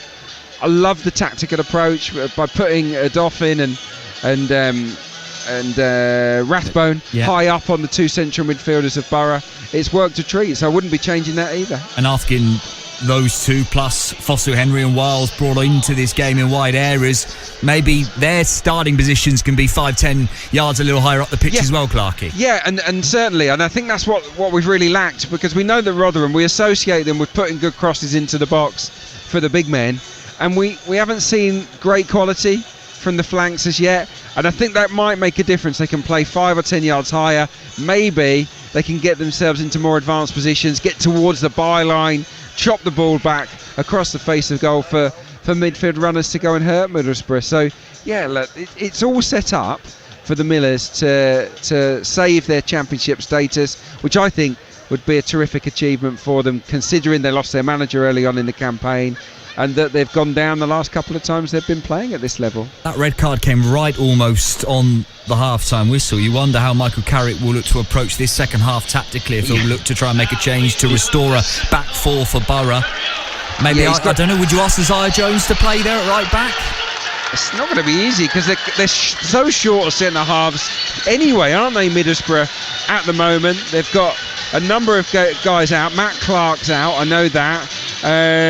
They've got, who else is out at the moment? I think Dale Fry. Dale Fry is out as well. So the two that would automatically slot in are not available, are they? Be interesting. Tommy Smith is an option, and he's coming on. Tommy Smith has come on for Cameron Archer, which is a shame, but I think that's a logical change, because in the same breath, Michael Carrick probably won't need a second invitation to give someone as influential as Cameron Archer a little bit of a breather ahead of the playoffs. So he's made a cautious move, but probably the right one. This Bank Holiday Monday in the Championship. Time for the second half at the New York Stadium, alongside our match summariser Adrian Clark, top Talksport 2 commentator Jim Proudfoot. Thank you, Dan. Well, referee Keith Stroud is just waiting for the signal to get this game back underway. Rotherham red shirts with the white sleeves, white shorts, and Borough in their two-tone blue kit. Borough kicking from left to right towards the end of the ground that houses the travelling Middlesbrough supporters. But they're down to 10 men after that dismissal of Dijksdale in the 5th minute of first half stoppage time. We're back underway, and the ball launched long by Humphries, straight out of play for a throw that will be taken on the Middlesbrough right hand side. So this is how the sides line up right now. Johansson in goal for Rotherham, Harding, Wood, Humphries and Bramall. And then Lindsay anchoring the midfield. 4 ahead of that, Wiles on the right-hand side, Fosu on the left, Dauphin and Rathbone in central midfield, and Hugill up front. They've made 2 changes in the first half, both enforced because of injury, with Obene and Ferguson going off. Middlesbrough, Stephen in goal. A substitute, Smith, McNair, Lenihan and Boll at the back 4. And then Jones, Barlasser, Hackney and McGree, and Akpom up front on his own in a 4-4-1. 0-0 the scoreline. Dijksdale the man sent off. We've also seen Lindsay and Hackney go in the book. Ball out of play for a throw, which will be taken on the Middlesbrough left-hand side. This referee, incidentally, did oversee one of Rotherham's most significant days of the season. Their win at Sheffield United was also officiated by Keith Stroud, and they'll be hoping that is an omen for them, the Millers. Draw here, they're all but safe, but mathematically they could still go down. They might be mathematically safe without kicking a ball, though, because if they draw here, their status is confirmed if Huddersfield lose against Sheffield United on Thursday. So that would be the next obstacle for them to get over, albeit that they'd be doing so watching and listening. Stephen at the back for Middlesbrough, playing out, finding Lenihan. Lenihan towards the edge of the centre circle, play forward towards Akpom. Akpom just dispossessed by a Dauphin. Humphries, the shock of hair, laying it back for Wood. Wood down towards Cohen Bramall, who Arsenal want side from non-league football in the Midlands, from Hensford Town. His ball forward, a little bit hit and hope, and Middlesbrough can pick it up again at the back. Yeah, I remember when he joined Arsenal, Cohen Bramall. Yeah, a lot of expectation around him. Didn't quite make it there, but he's gone on to have a decent EFL career. Yeah, more than 150 games behind him now. Here's Rathbone. A Dauphin urged to shoot. Does so. Oh, he does so. It's a magnificent strike from 25 yards. He's bent it into the bottom right-hand corner. And 3 minutes into the second half, Rotherham have the goal that might keep them in the Championship. Hakeem a Dauphin with the biggest goal of his life. It's Rotherham 1, Middlesbrough 0. That is an absolute belter. It really is. Zach Steffen did not move. It whistled past him in a flash. A little bit of dip on the ball. He struck it from around the D. It didn't even have to go right in the corner. It was viciously hit.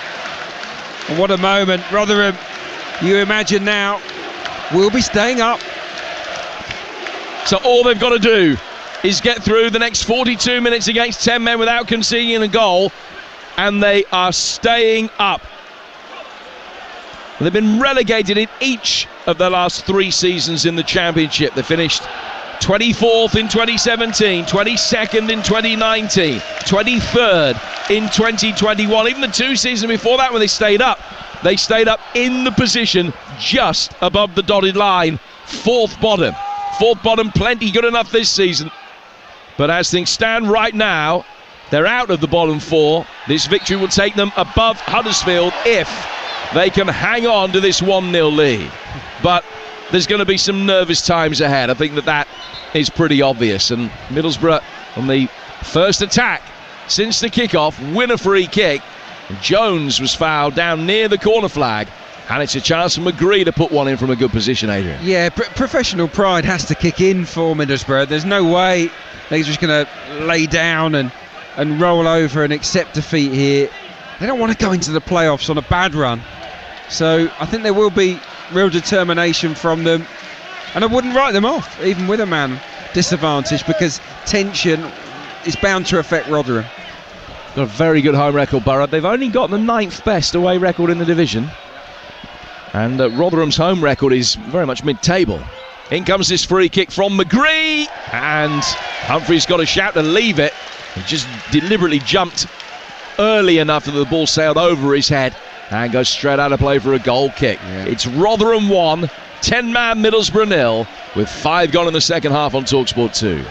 Yeah, what an atmosphere now. The fans are absolutely loving it. They weren't happy really approaching half-time. There's a lot of frustration. But yeah, they're singing Super Matty Taylor songs, and they're feeling pretty chipper as we speak. Yeah, on Borough, they've lost 11 times away from home in the league. That's a lot, isn't it, for a side that was in the race for automatic promotion until a few weeks ago. So that's a concern, I think, coming into the playoffs. Whoever they get in the first leg, got to make sure they stay in the tie, Middlesbrough. Well, I think that despite the fact that they haven't had a good record against any of the sides that they could face in the playoffs, really, they will be the favourites going into it to win automatic promotion. And yet, if they lose here, they would have lost more than half of their league games over the course of the season. They lost to 6 of the top 7, including Luton and Coventry and Millwall and Sunderland and West Brom. They did win at Sheffield United. They've also won against 4 of the bottom 8 on the road. Rotherham hoping that they don't add their names to that. Akpom making his way forward. Lindsay's fouled him. Lindsay's got to be careful. He's on a yellow card. Now, that wasn't a yellow card challenge, but he got the first yellow card for persistent infringement. And the last thing Rotherham need here is a parity in terms of personnel. Yeah, I would agree. I would agree. I think he's walking a fine line, actually, now, Jamie Lindsay, because it's part of his job, isn't it, to be aggressive, to make those recovery challenges. Well, there's a little bit of an argument as to whose throw that should be. It has been given Middlesbrough's way. The ball boys have been well briefed, because the young man away to our right-hand side has showed absolutely no willingness to throw the ball to Tom Smith so that he could restart play. Smart lad. Absolutely. Hey, match management is an important part of the game. Yeah. Teach him young. Do you think they have been briefed? I think they have. Well, it might not have been briefed, but he had the wherewithal to know what to do. And there's no complaints, because if it was my club involved, I would want him to do exactly the same. Here's Fosu. Fosu back for Lindsay. Lindsay turns it back for his goalkeeper. Oh, Johansson just wanted a touch more than perhaps he had time for comfortably, but he did get it away from Akpom. And then coming back by Lasser, guides it back for McNair, and he will find his goalkeeper.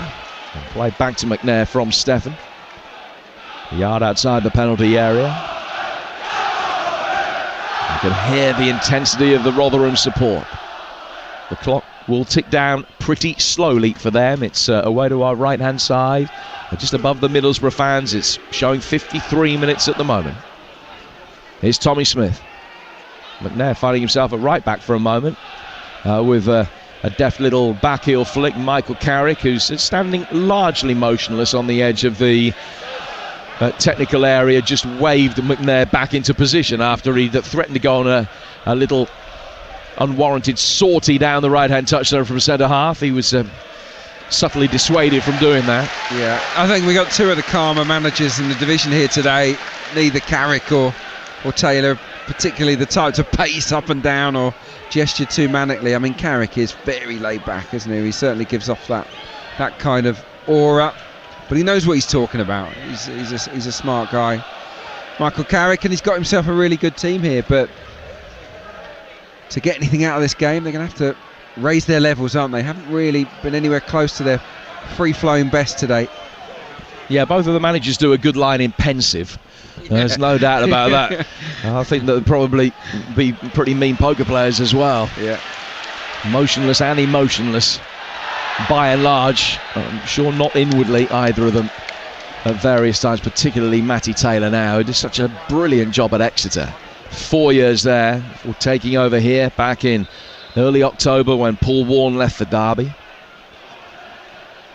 It's going to be a free kick here, which will be taken by Rotherham, only about 10 yards inside their own half. Johansson is going to come all the way forward, the goalkeeper, to take it, and is actually going to spot the ball down about 3 yards further back before slamming it forward here.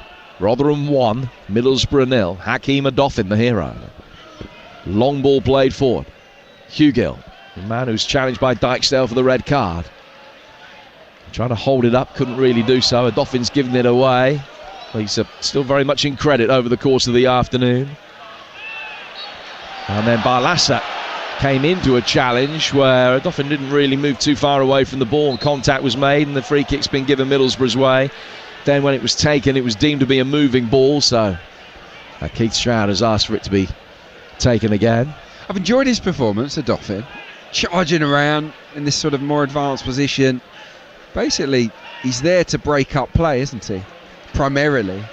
But as we saw with the goal, he's used his ability. He's thought, oh, OK, I'm here, I might as well have a crack, and what a strike it was. Zach Steffen, the man that he beat, and he's got the ball now. 6 yards outside the penalty area. And only when Hugill really engaged did he launch it forward. They try to get Jones making a run in round the back of Lindsay. Middlesbrough pick up the seconds around the edge of the penalty area. Lindsay there with a well-timed challenge, poked it away from Jones and out of play for a throw. 35 minutes to go. Rotherham leading Middlesbrough by a goal to nil. If it stays this way, they're safe, and Reading are really in it, if they're not already. Blackpool and Wigan, the two sides that have already seen their fate confirmed. Yeah, I mean, if Huddersfield lose to Sheffield United, it's all on that last game, isn't it? Huddersfield-Reading. With, I guess, who's got the worst goal difference out of those two? Huddersfield just by 2. So I don't know what the goals scored would be. Obviously, if Reading beat them by a goal, their goal difference would be level. So I don't know. I'll have a quick look as to exactly what the goals scored situation is between the two of those. It's better for Reading, actually. So a 1-goal win for Reading, any win for Reading and Huddersfield, will keep them up at Huddersfield's expense. If this stays as it is at the moment, and if Huddersfield lose to Sheffield United in their game in hand, which takes place on Thursday. Loads of ifs, buts and maybes, even at this protracted late stage of the season, of course. But the bottom line is, no ifs, buts and maybes about the scoreline here. Rotherham leading 1-0, that's enough for them.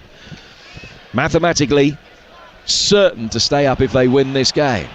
But they're on the back foot now. The 10 men bring it forward. Appeals for an offside. No flag comes up. Middlesbrough get a corner. As well defended by the retreating Harding and Lindsay, who we've talked about the fact that he's got to be careful from a disciplinary point of view. Can't afford too many more mistimed challenges, but he's a hive of industry. He's giving everything for the cause. Yeah, it is.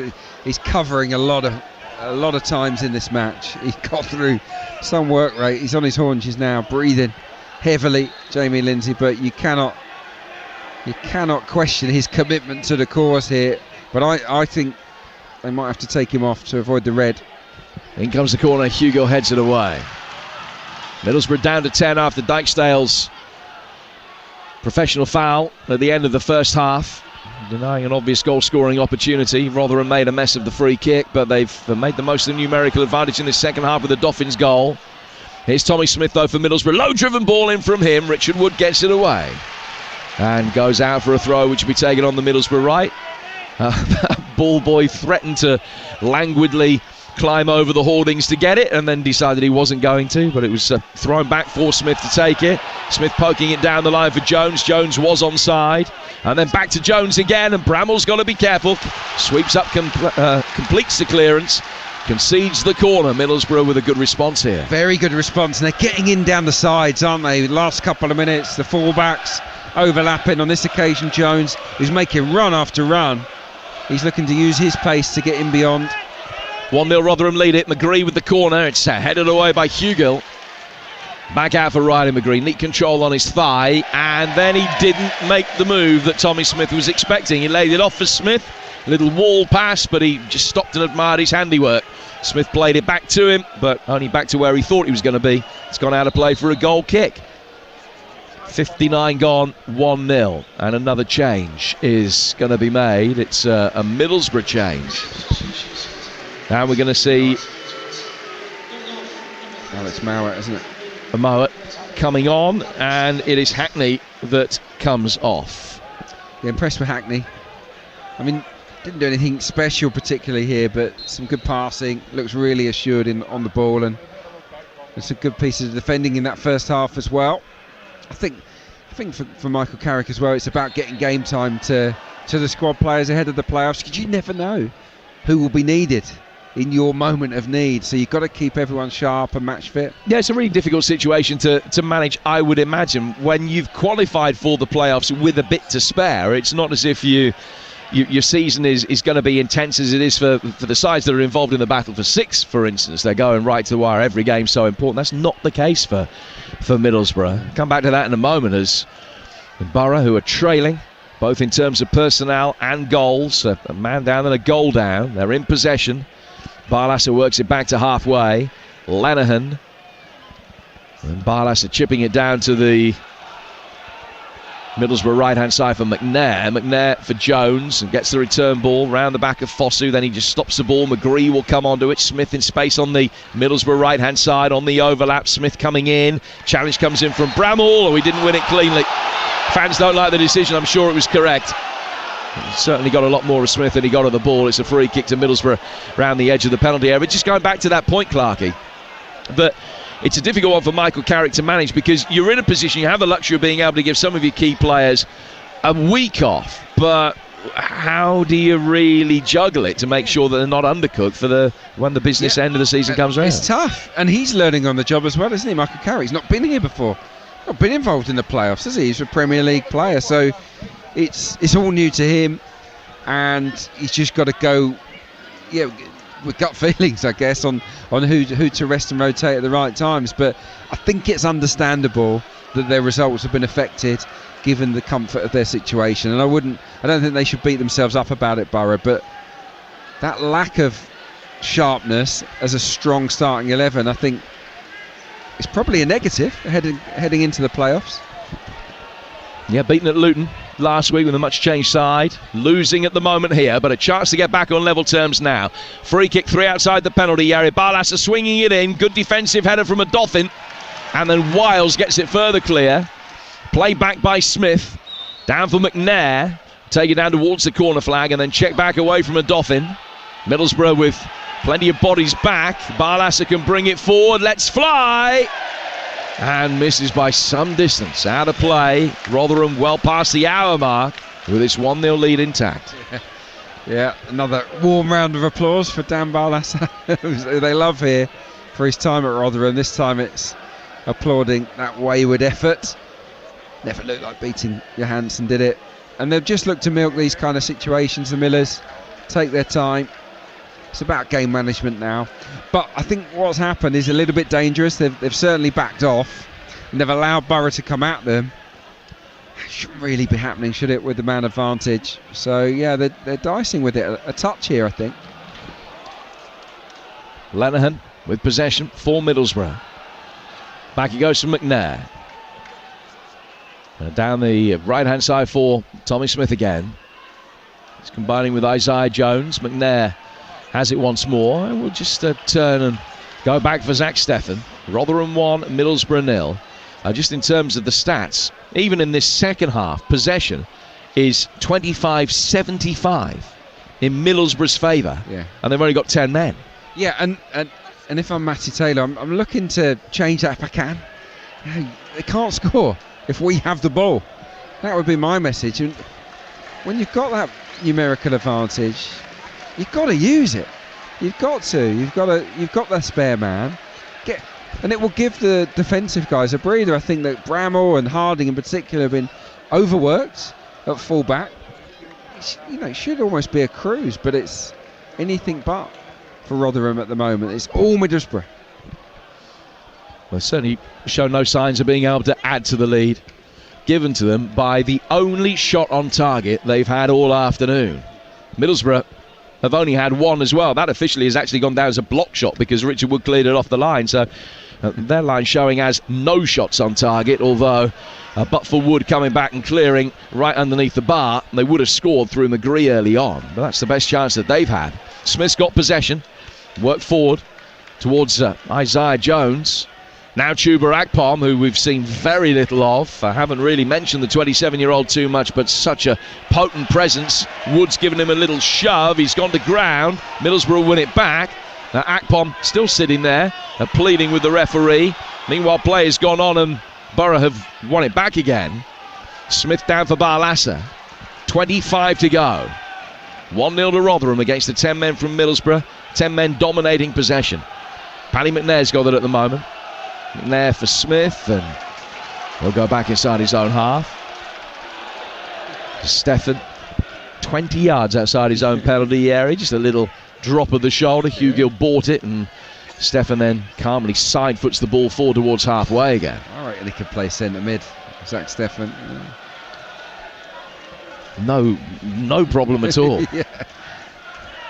We mentioned in the first half all the hallmarks of a Manchester City goalkeeper. Yeah. Zach Steffen, the way that he plays. Ordinarily, if you're playing a keep ball session against the keepers, you'd be thinking, well, this would be easy. But at Manchester City, you wouldn't want to be picky in the middle, would you? You wouldn't, although there were the odd moment yesterday where Ederson was at his languid best and very nearly got caught by Fulham as a result of that. Yeah. Rotherham leading Middlesbrough 1-0. It's offside against Hugill. McNair just stepped forward and executed the offside trap with ease. Hugill picks up the ball for the free kick and throws it over Steffen's head. Just to waste a few more seconds. All the old tricks are coming out. Rotherham have got to play it as a Dauphin down, injured in the midfield at the moment. He wanted play to stop so they could have a breather. It hasn't. McGree hooking inside the box. Big moment for Smith, and he's missed it. 7 yards out. It's set up beautifully for him, and he put his right foot underneath it and fired one towards goal, and it went just over the bar. Huge sigh of relief all around the New York Stadium. That was a big chance for Tommy Smith, and he sliced it at the far post. They're not as easy as they look. When they bounce up, they're coming across your body. It is easy to do that, and he gets underneath it, and they escape Rotherham. But not for the first time in the second half. Middlesbrough get in behind a full-back and deliver a ball into the 18-yard box. It's happening too often. It's happening more often now that they've got 10 men than it did in the entirety of the first. So what do Rotherham need to do? You're not missing anything, incidentally, because the Dauphin is down receiving treatment inside the D, and that might force their hand to a certain extent anyway. But what do they need to do to stop that happening? Do they need... It's like counterintuitive against 10 men, but do they need to go 5 at the back to try and stop it happening, or is that much too negative a step when you've got a numerical advantage? It wouldn't be the way I'd go about it.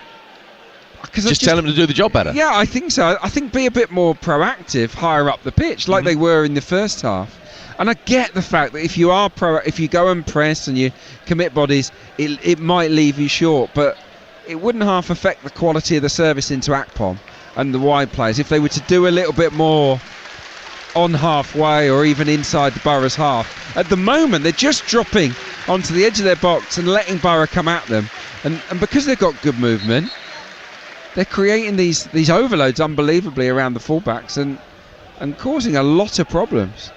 I just think that they need more of the ball, Rotherham. And to get it, they need to be more aggressive, more assertive, like they were in that first half. Well, Hakeem Odoffin has received his treatment. He's going to be able to continue.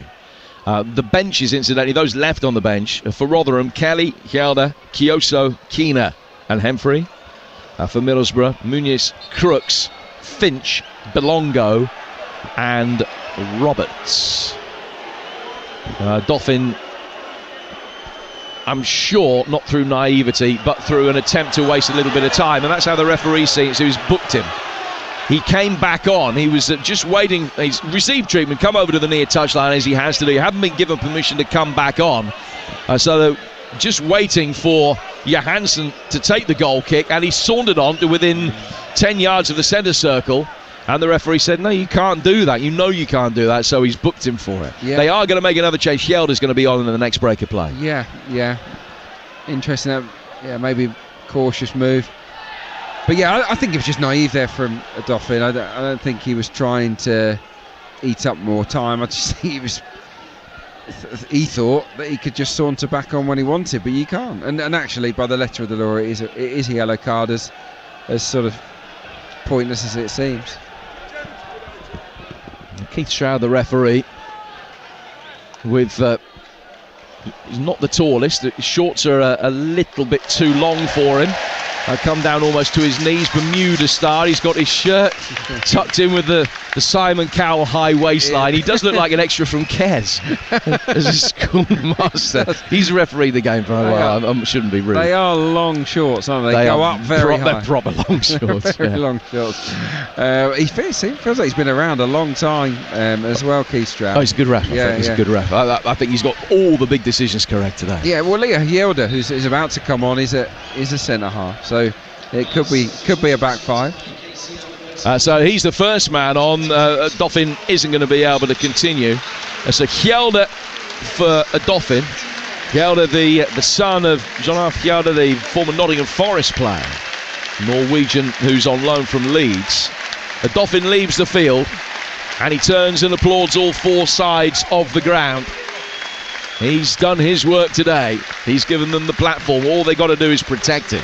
He's had a good game, Odoffin. It's that sort of advanced breaker up of play. I think he did it brilliantly, and he scored a cracking strike. Now the other change is going to be Georgie Kelly, wearing 12, the Northern Ireland-born striker who came on as a half-time substitute on Thursday and sees so much of his match time off the bench. Kelly's going to come on to replace Rathbone. He's only scored one goal in his last 16 games, Kelly. He was prolific in Ireland, where his goal tally was in the 80s, but he's over the course of his career, not over the course of a season. But Kelly comes on. They're going to go two up top now. Kelly maybe will play just off Hugill. But those are the two changes that Rotherham have made. So 4 in total. We've got 19 minutes to go. Yes, it's 3-5-2. It's so it's a mixture of both. They've gone with one extra striker and of course the extra centre half. Now the benefits of that now are that they can go longer, and they've got 2 targets. They've got twin targets to hit and to get them up the pitch, because that's been a real problem for them since half time, really, or since they scored that opening goal just after half time. They've been pinned into their own half. So I do understand the logic of those changes. So it's Bramall and Harding at wing backs or full backs, because it is often a 5. 3 centre halves. Humphreys on the right, Wood in the middle, Held on the left, and then they got Lindsay as the anchoring midfield with Wiles and Fosu, and then a top 2 of Kelly and Hugill. Well, that's how they're lining up now. 18 minutes to go. You're listening to Rotherham against Middlesbrough in the EFL. It's live on Talksport 2 with Carling, the UK's #1 lager, 18 plus. Please drink responsibly. Middlesbrough in possession. They don't want to go into the playoffs on the back of potentially 3 straight defeats. I mean, haven't lost this one yet, and there's no suggestion that there's a formality they would lose at home to Coventry, but the Sky Blues have got more to play for when they meet on Sunday.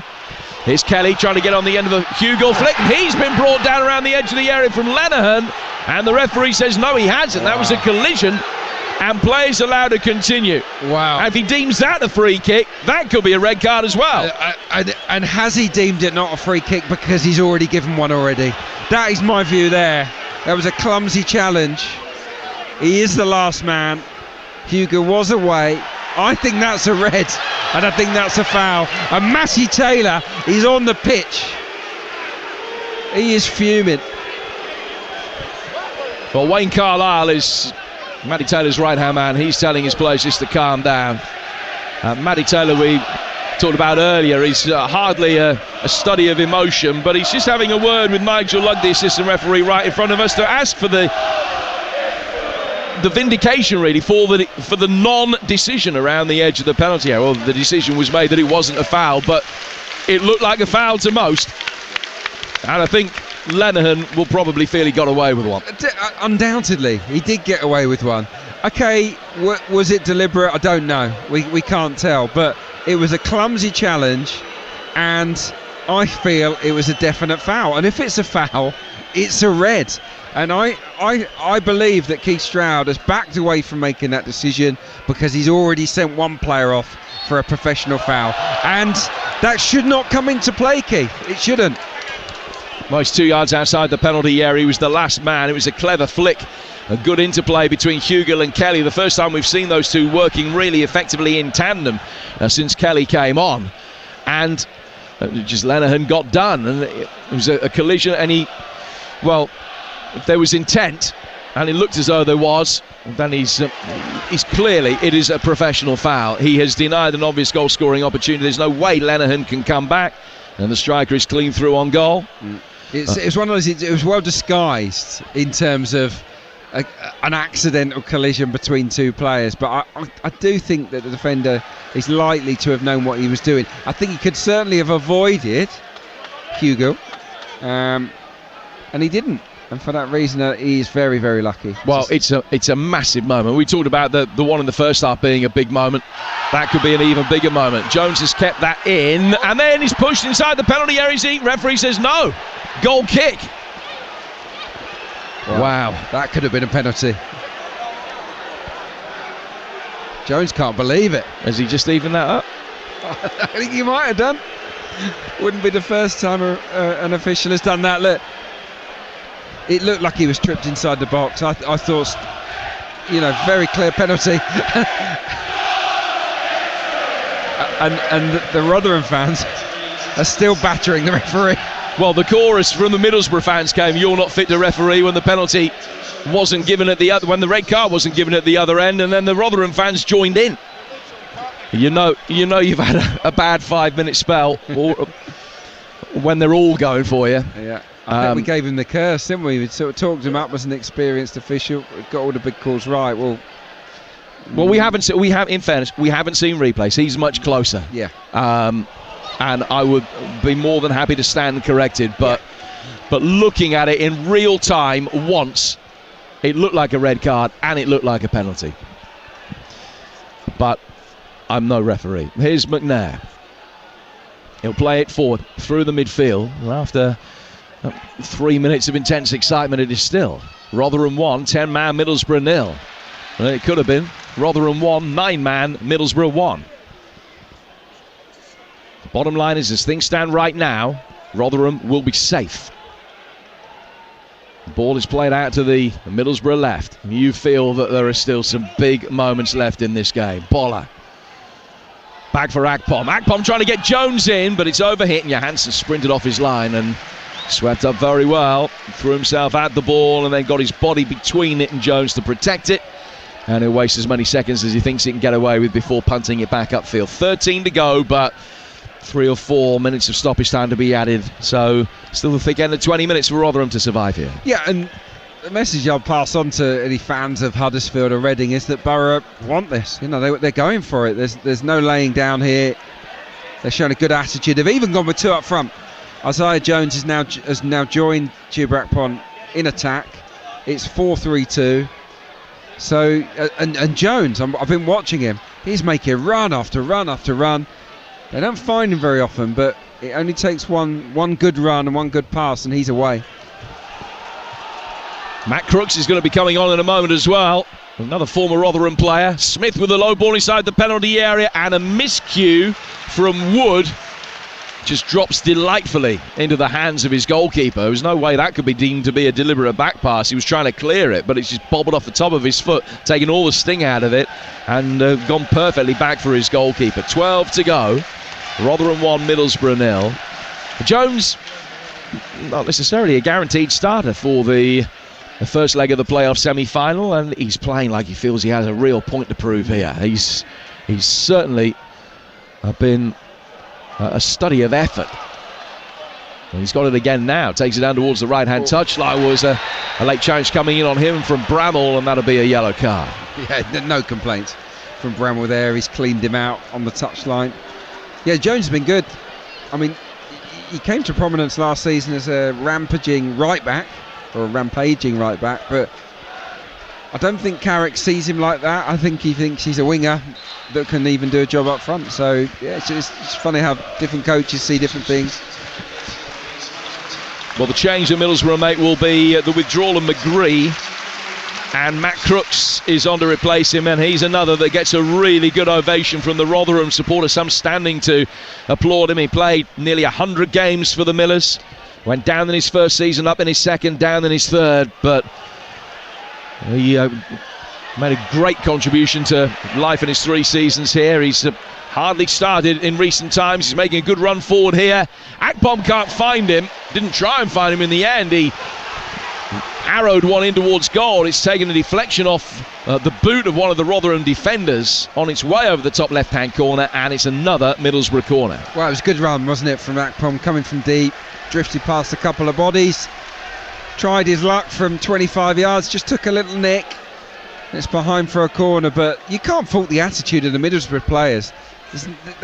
They've not given up on this at all.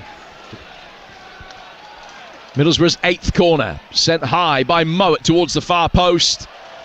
McNair was waiting for it, but it's just bobbled off the top of his head. He had a Rotherham player either side of him, and he couldn't get a clean jump towards it. It goes out of play for a goal kick. And that clock is ticked up to 80 minutes now. Rotherham 1, Middlesbrough 0. It remains. Here's Adrian Clark. Yeah, not a lot more the managers can do now. They've played their hands, they've tweaked things. I think the Middlesbrough have just made another adaptation.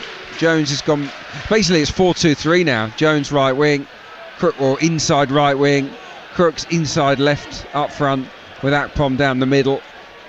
And they're going for it. And Rotherham are kind of letting them.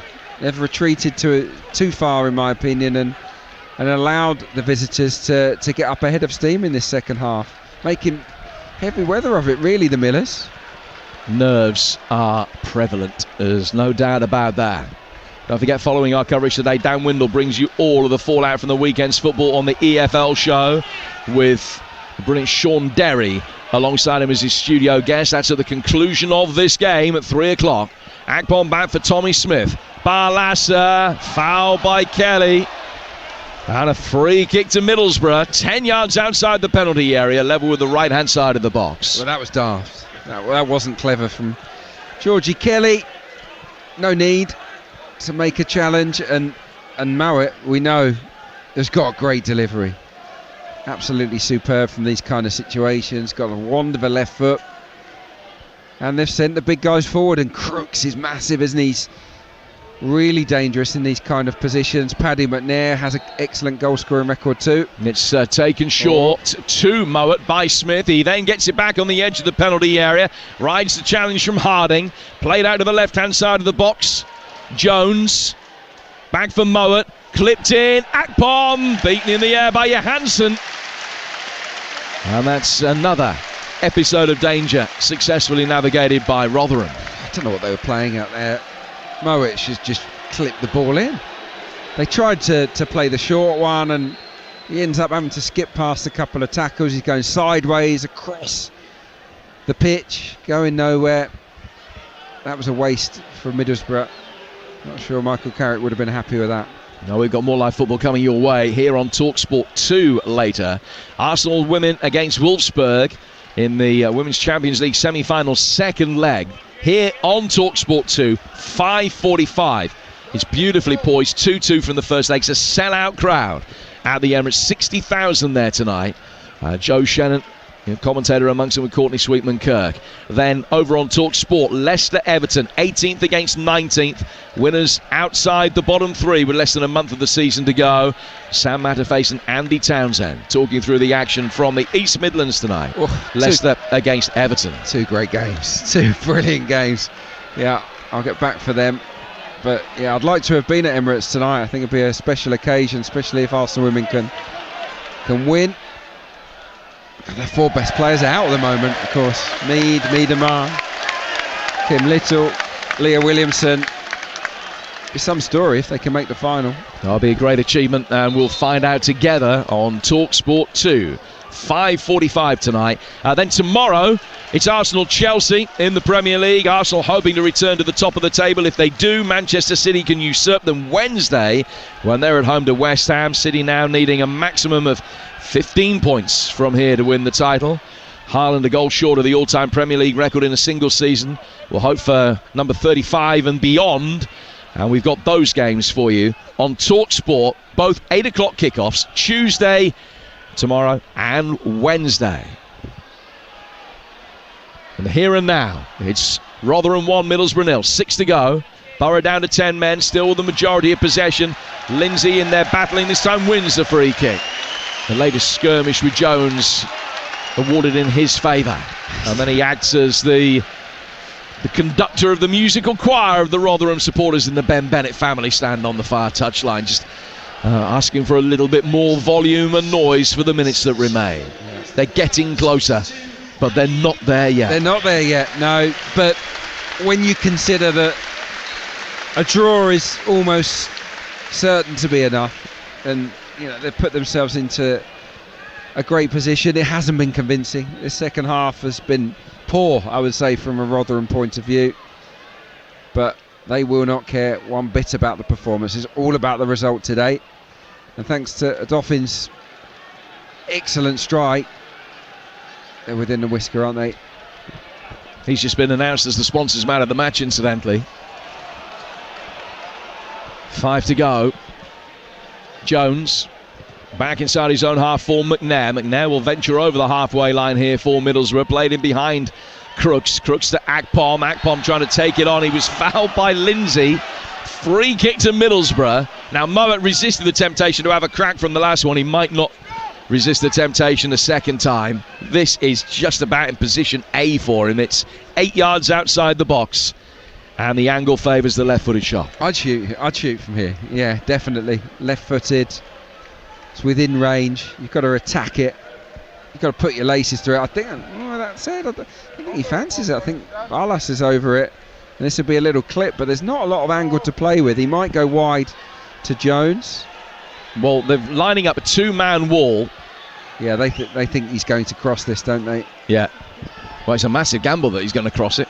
Barlas is standing over it. I mean, the Rotherham players know more than any other opposing team his strengths and weaknesses. There's only one in the wall. It's flicked in by Barlas. Coming around the back, it was a vital defensive touch by Hugill. It's out of play for another corner. That's outstanding from the centre forward. It's another advantage, isn't it, of playing a big target man centre forward. They can be so useful in those defensive situations. That was magnificent, but it is another corner for them to try and handle here, Rotherham. It's all Middlesbrough, and it has been for the bulk of this second half, even though they've got one man less. 3 to go, plus stoppage time. Corner taken short. Too short, as it turns out, because the return ball never found its way back through for Barlasa. And Rotherham can bring it away with Bramall. And Bramall will take it down towards the touchline and then poke it further down towards the touchline and get himself involved in a leg race with Jones, and he won that and then wins the throw. That's great play by Cohen Bramall with the edge of his own penalty area to midway inside the opposition half on the touchline. Retained possession in the form of a throw. Yeah, good game management there. He saw the situation, he knew he had the pace, he just knocked it out of his feet, and he's won his team a throw inside Middlesbrough's half. That was very, very smart. Throw is taken by Bramall. Chested down towards the corner flag. Fosu just waiting for Smith to commit himself, make a challenge, put it out of play for another throw. We're into the 89th minute here on Talksport 2, where it's still Rotherham 1, 10-man Middlesbrough 0. Rotherham just glad for some respite, having the ball inside Borough territory. Thrown inside the penalty area and headed away. Back he goes from Lindsay, chested down by Kelly on the edge of the penalty area. Couldn't take it on and get himself into a shooting position. Lindsay won a 50-50, which Balassa actually let him win, knowing that any contact from Lindsay was inevitably going to see the ball go over the line out of play for a goal kick. I don't know how he's not got sent off today. I mean, that wasn't a foul, but he's just thrown himself into so many challenges. Two-footed over the top of the ball on that one, but the fact there wasn't an opponent close enough saw him get away with it. I think Stroud's definitely got his eye on him, but time is on his side because we're ticking away towards the last minute here. Fosu getting it towards the right-hand side of the penalty area for Wiles. Kelly's in the middle. Hugill's there as well if Fosu can deliver. Played it out towards the right-hand touchline. Matt Crooks read it and wins it back for Middlesbrough. Play back by him towards Mowat. Mowat to Balassa. Coming out of the penalty area. Crooks retaining possession. Just had his ankles clipped. Lindsay stayed down hurt. So Rotherham temporarily down to 10 as well. McNair has possession for Middlesbrough. He's 20 yards inside the Rotherham half. Now Balassa, the left-hand side of the box. Low ball. Oh, Lindsay sliced it. It's a sensational save to prevent an own goal by Johansson. That is a magnificent stop. Lindsay coming back to defend. Knew that he had to try and deal with the cross. Sliced at it. And it was going to nestle in the bottom right-hand corner. Looping there. Johansson threw himself to his left and tips it around the post for a corner. Superb goalkeeping. That is why they do those drills. One post to the next post to make those saves. Quick feet to scamper across his goal line. And he just poured it away because that would have been an own goal. It was heading into the bottom corner from Lindsay. But it's not done yet. They've got to defend this corner. And then 4 minutes of stoppage time. We're in those 4 now. In comes the corner from Mowat. Borough heads going up for it. Headed clear by Humphreys. Outside the penalty area. Back in from Balassa.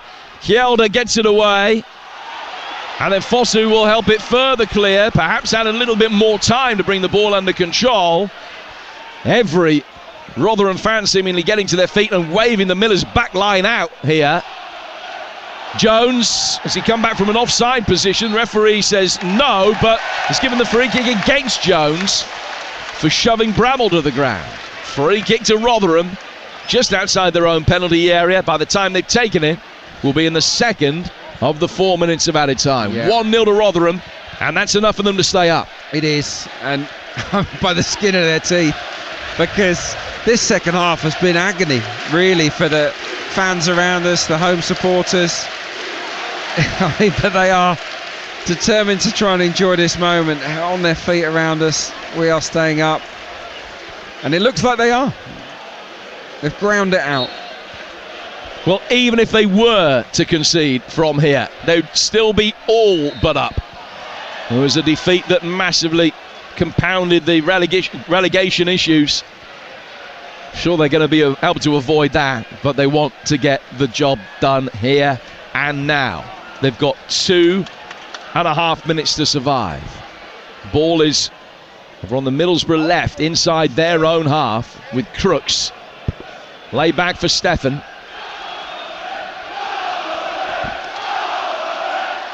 Mowat. Now to McNair. McNair 10 yards inside his own half. He knocks it square. Chance for Middlesbrough to bring it forward with Lenihan, who we both feel is fortunate to still be on the pitch. And Middlesbrough should have been reduced to 9, although we did think that Borough should have had a penalty at the other end not long after that. Here's Chuba Akpom. Akpom poking it to his left-hand side. It's Crooks.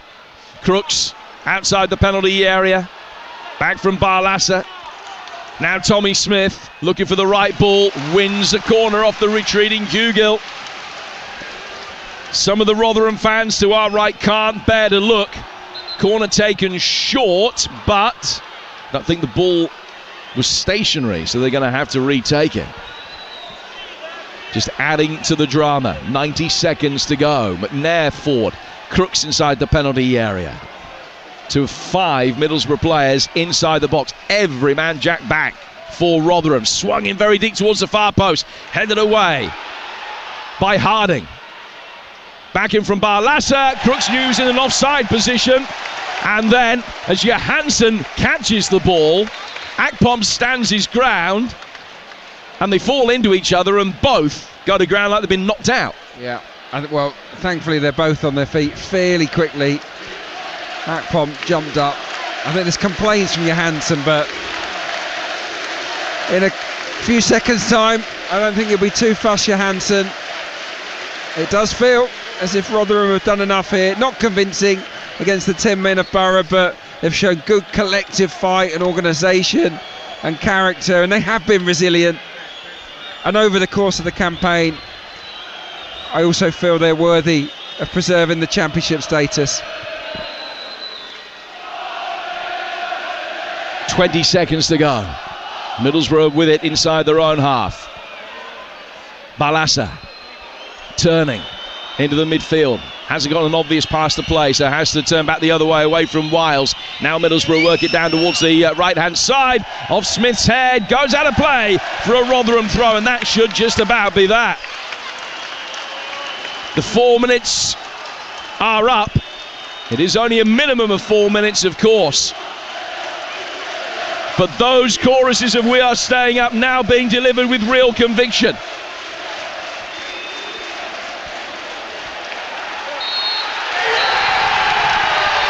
It's full time at the New York Stadium. Start spreading the news. They've stayed up today. Rotherham do what they've been unable to do in each of their last 3 championship campaigns. They have beaten the drop. Credit to Matty Taylor, Wayne Carlisle and all of their staff. Rotherham United, who finished in the bottom 3 in each of their last 3 championship campaigns, won't be doing that this time around. It's not a result that will have any adverse effect on Middlesbrough, but it's a second straight defeat for them. They gave it everything, and Reading and Huddersfield can have no complaints about Borough application. But many of the Rotherham players have slumped to the floor in exhaustion. What an achievement that is. Rotherham United preserve their championship status.